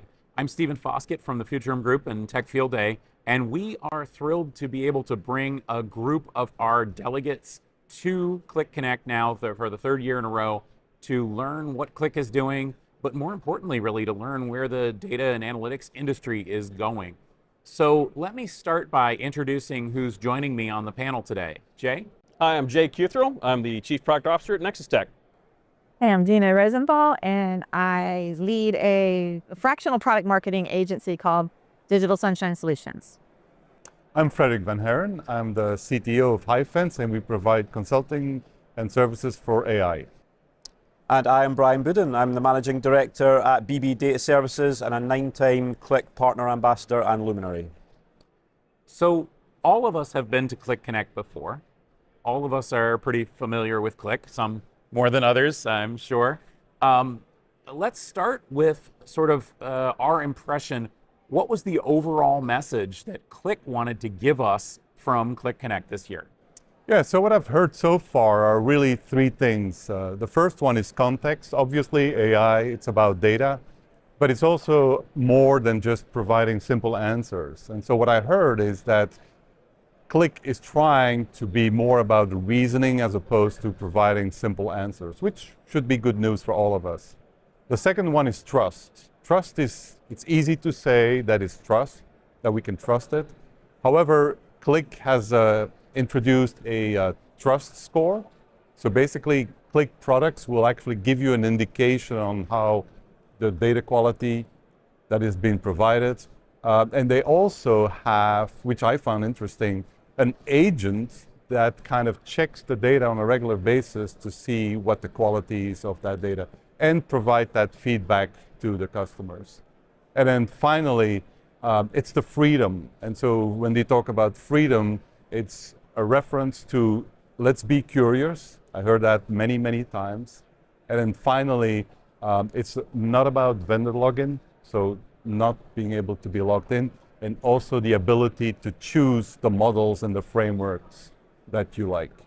Yeah, one of the things I noticed was, regardless of which speaker was on stage, you would see those same consistent rubrics, if you will, that context was part of that conversation, trust was some part of that conversation, this notion of freedom was some part of that conversation.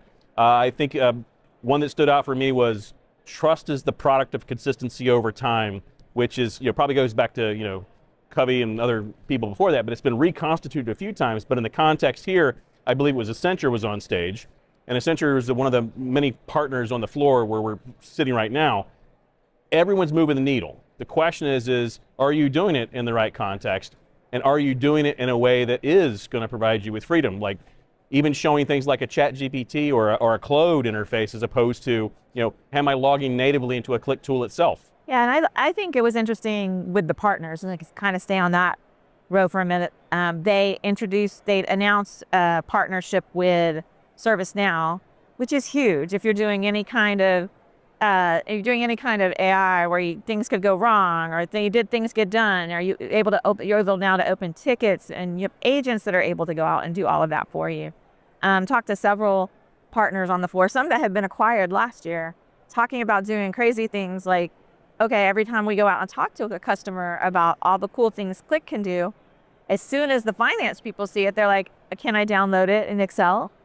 So now they've made an Excel cube that can actually be accessed directly in an Excel format from any kind of Click agent you doing place. So I think the idea of having the data and being able to trust that it's the latest and greatest data, being able to use it in a way that moves business along is pretty compelling. Yep.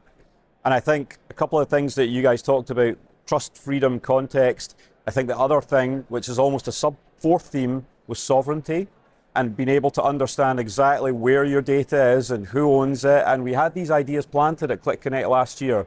The trust score was a big one. And I think we're now at that point. You can see the visible shift on the floor of the way people are acting and customers are acting. Like, we've got this, we understand that we need to trust our data, but now we are ready. And I just get the sense from the buzz that people are now ready for this next step. And I'm really interested to talk a little bit more about where that's actually gone with the announcements at the show. Yeah, and I think that that's the next thing we need to think about here is the specific product and feature announcements. One of the things that struck me is that Click Connect 2026 seems to have an awful lot of GA ready to go products and not as much focus on where we're going to go next and what the products might do in the future. Now, obviously, some of the products are not quite GA yet, and some of the things are coming out later, but it does feel to me as though this is a company that has spent a hard year developing products to take to market, and now they're coming to market. And, specifically around AI. And I feel like, AI is kind of getting real with them. So, Brian, you probably know the Click product set best. Yeah. Tell us a little bit, what's your impression of the product state here? I think the differentiation of current and future state is really important here because there were a couple of massive things that Click let us get our hands on before Click Connect in terms of MCP server and the discovery agent, which were the two big things that I've heard a lot of people saying nice stuff about. I think being able to connect your LLM in a very governed way and to build useful stuff that is within the guardrails that are acceptable for where we are on the AI journey is very important. And people are starting to understand that paradigm of our analytics is not just building a dashboard now. It's even building a dashboard with an analytics agent connected to a Claude or a chat GPT. So I think that's a major thing. I've seen a lot of buzz about MCP and discovery agent as well, being able to autonomously understand and in your feed, get something to your dashboard or your inbox every day that's telling you, well, these are the things that you need to watch out for. Where are the spikes? Where are the anomalies in your data? And I think when you marry that with some more of the slightly more future-looking stuff like the data stewardship and all of the agents that are going to run for that, I think it's going to be a nice combination. I still have questions, but I think it's going to be a nice combo. And about that data curation story, I thought it was particularly insightful when someone said that AI is not going to displace BI. That is absurd from this person's perspective, and they shared it, was BI is actually the superpower for AI. And so it's taking those business intelligence centers of competence and fully democratizing that for the wider workforce. So if you think of the 2024 being, okay, the platform, and then if you think of 2025 as, all right, now we're going to show what execution looks like. This feels more like the democratization and the widening of access to the tools that were described for execution in the prior year, based on the trusted platform that had been built in combination with AWS and that sovereignty story. So in country, your trust in the cloud, your ability to take that platform forward, but not just have it only within the BI realm, but taking that BI excellence and then widening it. Like, what was the story around, like, legacy data is actually the most valuable thing you have. It will power that AI. Yeah, I think a few things I've heard is that a lot of the features that are being introduced in the product are actually by listening to customers. I think what AI has seen the last couple of years is products being generated without really a target market, right? Just to see what would happen. And I think I heard it a few times during the presentations and the keynotes where people were saying, well, this is what we wanted to do, but we listened to our customers, and our customers said, this is the way we should be doing things. I think it's really important because a lot of organizations that are trying to do AI really don't know where to start. And by listening to their customers, the products kind of match the customers as opposed to finding customers for the product. Yeah, I think another thing we heard a lot was you're not that far from agentic. So that was an interesting topic. It's like you've got the expertise as data professionals, and now we've got the tools, and they're not that hard to use, and we got them built out so you can use them safely and not have to worry that something bad's going to happen. And on that note, I also really appreciated the last session, and I can't remember the people they were talking to because y'all know I'm bad at names, but they were really good at calming people down. They did a great job, I thought, in that session of letting people ask questions. They had curated them from the day before, and then the people were ready for a really great answer. So the first question up was like, we just got through doing all of this stuff before AI even got here from a data professional, perspective and getting everything all cleaned up. Now, all of a sudden, we can do agents and AI and all the rest of it. What am I supposed to do first? And the advice was, it's the same old business advice as before. You pick something that's been hard to solve. You figure out what the problem you're solving is. You figure out how you're going to measure it. You run it, and you continue to measure it on down the line, just as you would any other business topic. So they gave great advice as to, you are the professionals. You've got the domain experience. This is your time to. This is going to be fine. This is your time to shine. Do things as you always would have done them, but with really powerful tools. And I'm glad you brought that up, Gina, because it really does feel like this is 2026 is the AI is getting real topic.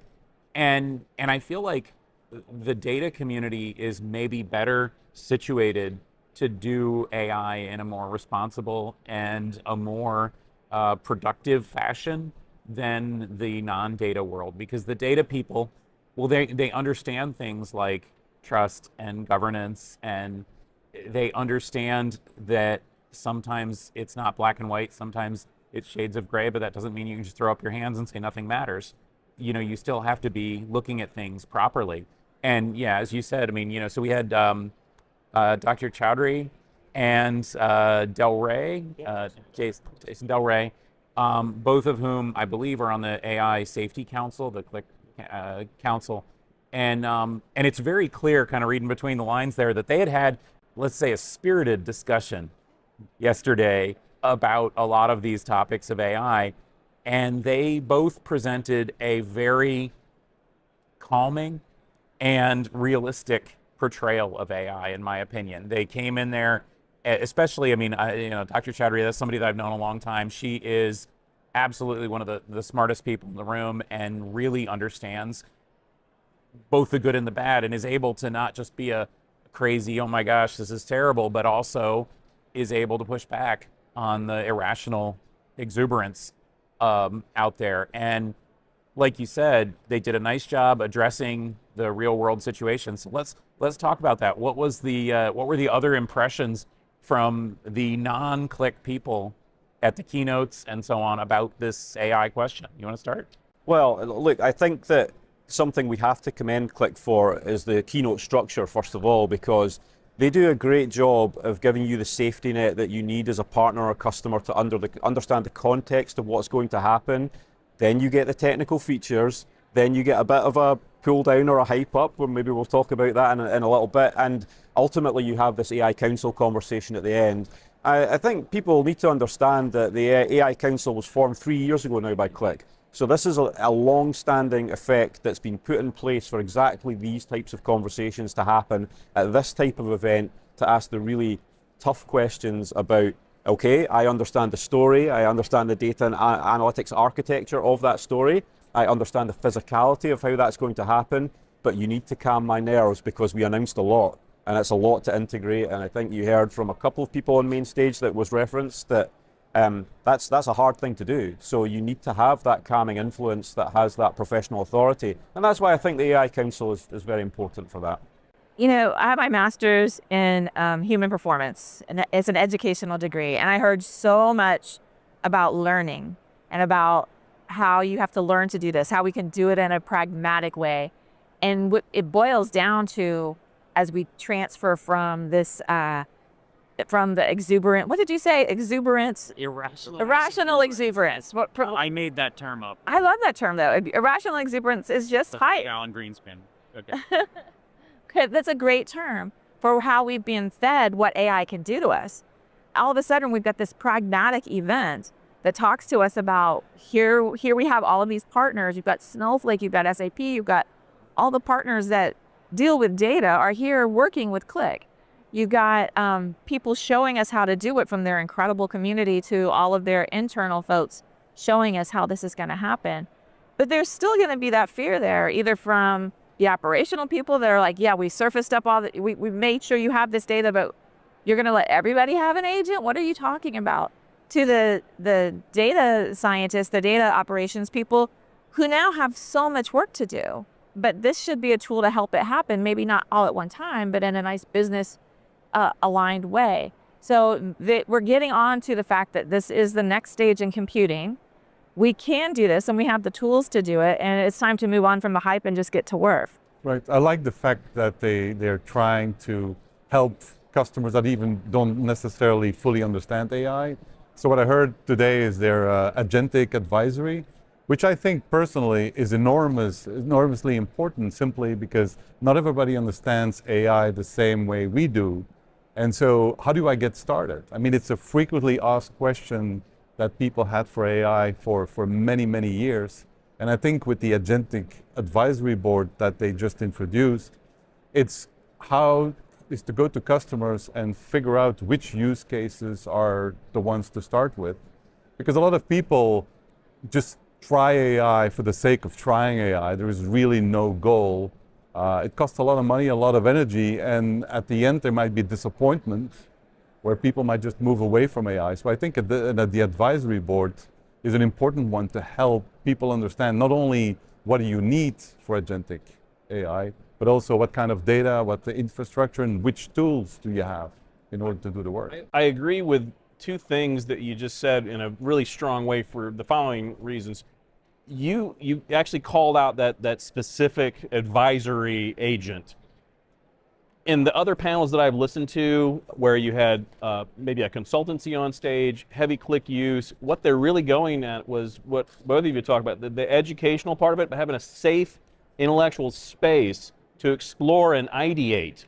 And that safety means that there's no such thing as a bad idea per se, but how much more intimate is it to have that in that agentic kind of set versus trying to raise your hand in a very crowded room and throw out an idea. And it might be a brilliant idea, but sometimes you want to maybe get some ideas and some responses back. And having the context made possible by that agent in the advisory role means that you have now got that trust. And I think it means also you have the freedom to explore your ideas, just to go back to those same 3 words that just feel like it's been very consistent. So I think greater ideas will probably be surfaced out of that particular agent. I would not be surprised if, this time next year, they're telling a story about an idea that was plucked from obscurity by that advisory agent. I think it's really interesting that we've worried so much about, well, how are agents going to perform and how's that going to work? We haven't talked about the human performance with AI. And I think that's the biggest part of it, because it is going to be these brilliant ideas that are inside of someone that has the access to the data. Their performance matters more than anything to actually cause that spark to make it happen. I think 2 more things I would say on that is pacing and messaging. And the pacing and messaging at this conference has been really, really good. And I think I have to reference yesterday afternoon when Jesse Cole and Savannah Bananas were here. Not something that was well known to me in Europe or the UK, but actually the messaging that you just talked about, like the ideation part of it and not being scared to fail and try things. How appropriate was that story of we started with selling 2 tickets and now we have a wait list of 4 million? That just gives, apart from the messaging, it gives you hope as a vendor, it gives you hope as a partner, it gives you hope as a customer that you can try things and you can go on this agentic journey and you don't have to get it all right. You don't have to use all the agents, but it's okay to put your foot in the water and maybe your agent doesn't work first time. That's okay. Just try it again. Take a different twist. I thought it was inspirational. I think I really do have to call that out. So Yeah, I'll just jump in for the viewers. What he's referring to is there was a special extra keynote here with the founder of Banana Ball, Savannah Bananas, which is a entertainment experience disguised as a baseball game that has risen to the forefront. And I think that a lot of people were like, who's this guy? What is this guy? But coming out of that, I think a lot of us felt that not only was that intrinsically a very good keynote, one of the best keynotes I've ever seen, but also very on message for what you're for the reasons that you're giving us, because his, kind of go forward message was essentially try new things, be different, it's okay to fail, focus on the customer, relentlessly focusing on the customer and making sure that you're actually delivering the ultimate product of any of us is delighting your customer. That really is the only product. And I felt, personally, I really resonated with that keynote as well. Other thoughts on the banana? 2 things. First, he used the word obsessive when he talked about the customer experience. I mean, some of the stories he was telling were absolutely, you knew he was trying to tug at your heartstrings if you know anything about baseball, or the people that go to baseball games that love the game. But the second thing is that product, that data product. And that was actually consistent on stage. Even Fujitsu mentioned that data product. And it was because of the years of curation that were put into it that made that possible to create customer experiences for those data products for those Fujitsu employees. So again, going back to what we were saying, the pacing, the interweaving of these stories around the context, the trust, the freedom, it was a constant reinforcement regardless of who was speaking. I mean, one small point, I think what was immensely cool about it, it wasn't the calm before the storm, it was actually the storm before the calm, or even the calm before the calm, because it was exactly what that audience needed at that time on that journey to put them in the right place for the conversation that we had today regarding the AI Council. So yeah. Right, and I think also one of the other lessons is that failure is an option, right? I mean, he did say that for 10 years he tried all kind of different things in failing. It's only when you persisted. And I think that's the value of AI too, right? The first time right does not exist. You throw stuff at the wall, see what sticks, and then you pursue. So I think that's also a very important message. Is just try. Maybe that's part of the whole freedom conversation, right? Just try, see what happens. I guess I think he's very human, and he wasn't afraid to talk about his humanity and having to sell his house to live in an apartment where they had a blow-up full-size mattress to live on with him and his wife. He wasn't afraid of talking about when people make fun of him. And I know he was a Boston guy living in Savannah, and it must have been really rough. So It was a joke they told him, you know, they had a vote to name the team, and he chose bananas because he thought he could work with it, and he was completely right. So it's just that humanity piece of it, and I think that's what's going to lead what we find and what we do in AI. It's not about the agents going and finding information. It's not about AI doing something for humans. It's about humans bringing out the information because they have an amazing idea, and then now they finally have the power to make that idea come into reality. Does anyone remember the story he told about computer vision? Yeah, he was literally going out there with a camera phone every 15 minutes to understand why people were leaving the stands. Now you think about the sample rate, the compilation of the visual information, and that's fundamentally no different than any other business intelligence person here would probably recognize as that's sound data. And him telling that story that way about baseball games was fascinating. So again, I think it just proves again that there was interleaving of the story. Well, I've always said that the best part about coming to conferences is, sorry, conference sponsors, not the conference speakers or the product or the announcements, but the people, the customers, the real people.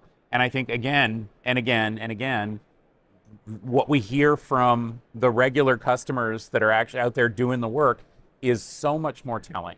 Now, one of the things we clearly heard is that they are very early on their AI journey. Also, what we heard is that they feel driven to it, and they need to figure out what their story is. And to the point of the counsel and the assistance that Qlik can provide. What did you hear from all these people behind us during this show? I think still a heavy focus on data and data quality. I think people still consider data as a critical component. I mean, I think there's a lot of choices as far as tools are concerned, but what I heard a lot of people talk about is concerns about data quality. Where do I find it? What is it? How do I describe it? How do I know that data is of decent quality? And it's still a concern. It's not something you can touch. You only know the quality of your data once you process it. And that is a difficult challenge.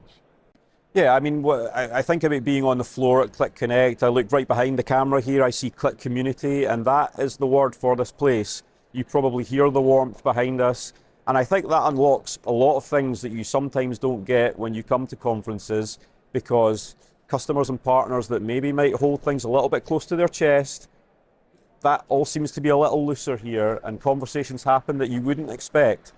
And how could you not have a conversation when you have a pair of like silent disco headsets on, or you're walking around with a banana or a football? And those are small things that make a big difference. And this is not a one-off thing. This is something that has been built over time.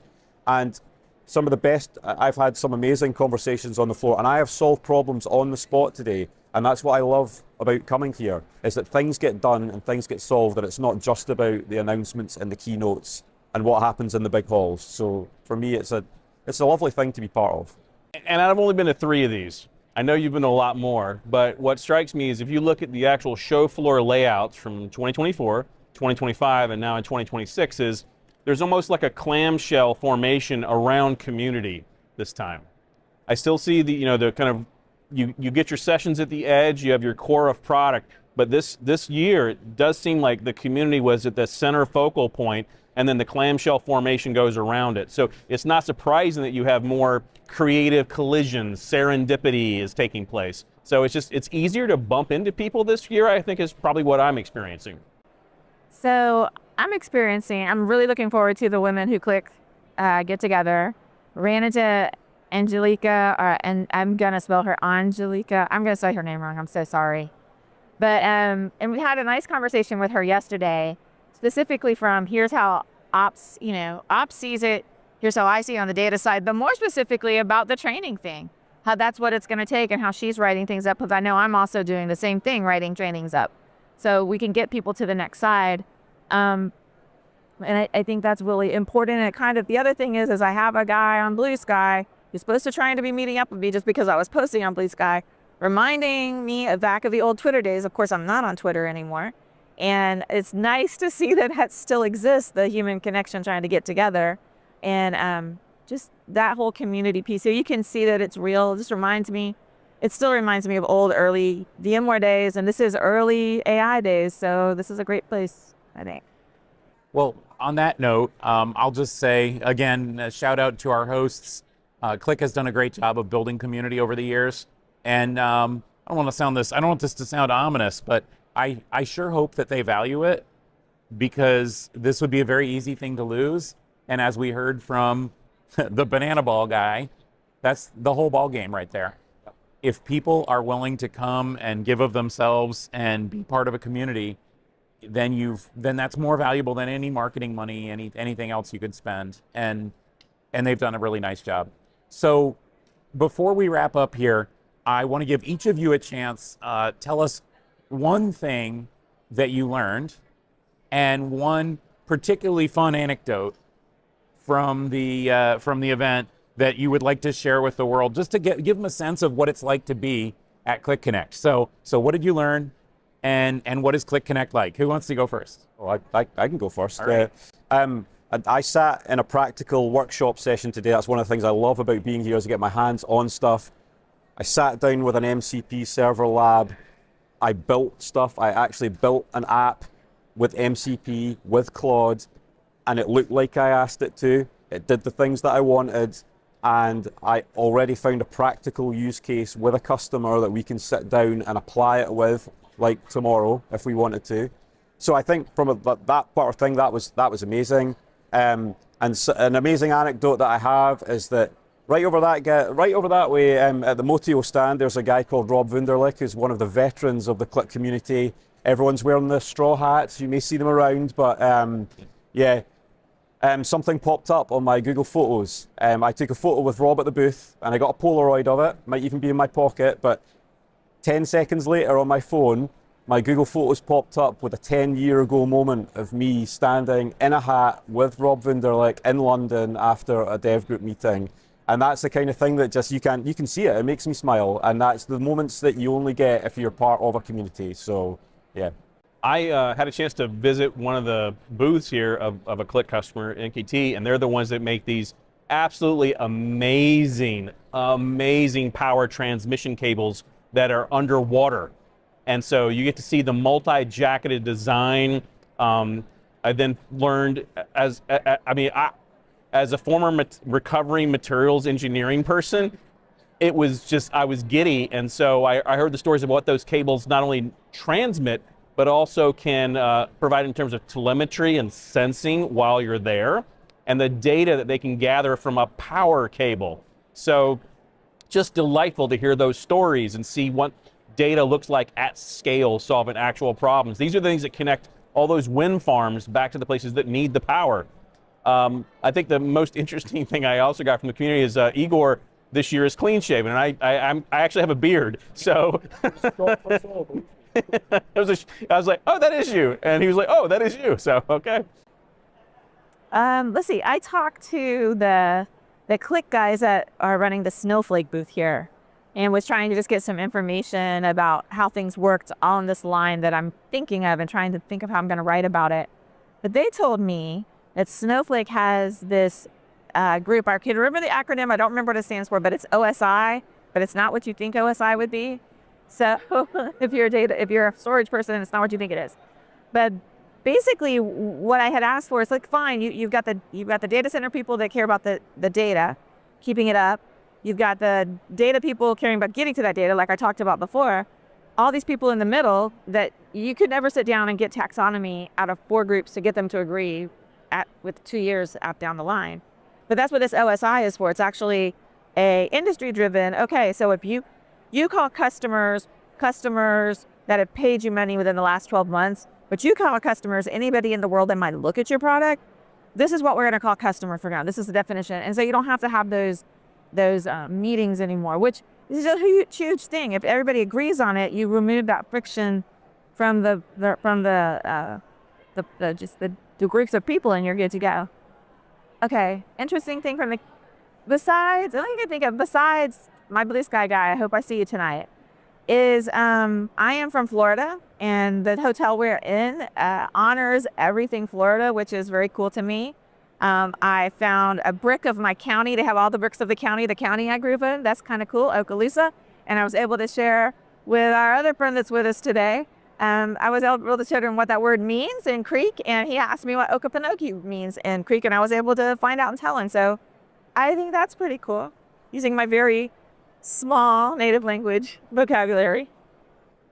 Yeah, what I found interesting is that Click is not in one particular vertical, it's in so many different verticals. So Jay, you brought up that Swedish company with the cable. I mean, that's really fascinating to see, you know, what that cable looks like. And then they have other use cases where, you know, maintenance, early maintenance on ambulances. But it's such a variety, and I think that's important, right? That you kind of cover AI in a general form, not just a particular market. I think the thing that I found special here is the keynote today, and I think they mentioned it last year as well. It's the fact that Click is not only available working with the commercial world, but also with organizations that do human trafficking. I think it's important to use AI in a way that helps community in a general, where money is not important, it's the outcome and helping society. I think it's important to mention it because AI typically sounds like a very expensive event, but there are organizations clearly like Click that participate in those organizations, and I think that's important to mention. Yeah, a shout out to Julie Kay from Click, who basically is the master of outreach and doing good with this company. So, well, thank you so much. This has been really great. It's been a lot of fun here. I've really enjoyed it as well. If you enjoyed this roundtable discussion, check out the Tech Field Day website. Check out the Tech Field Day YouTube channel. I've got some tech talks where we go a little bit deeper into some of the technical content from the conference there. We also recorded a couple of podcasts. We did a Tech Field Day podcast. We also recorded an episode of Utilizing AI, which you can find in your favorite podcast application from Click. And of course, we've got a lot of other social media content, videos, everything out there from everybody here at the table. So check everybody out on LinkedIn and you can find more of that content. So from myself, Stephen Foskett, organizer of the Tech Field Day events, from the Futurum Group, I hope we return for Click Connect 2027.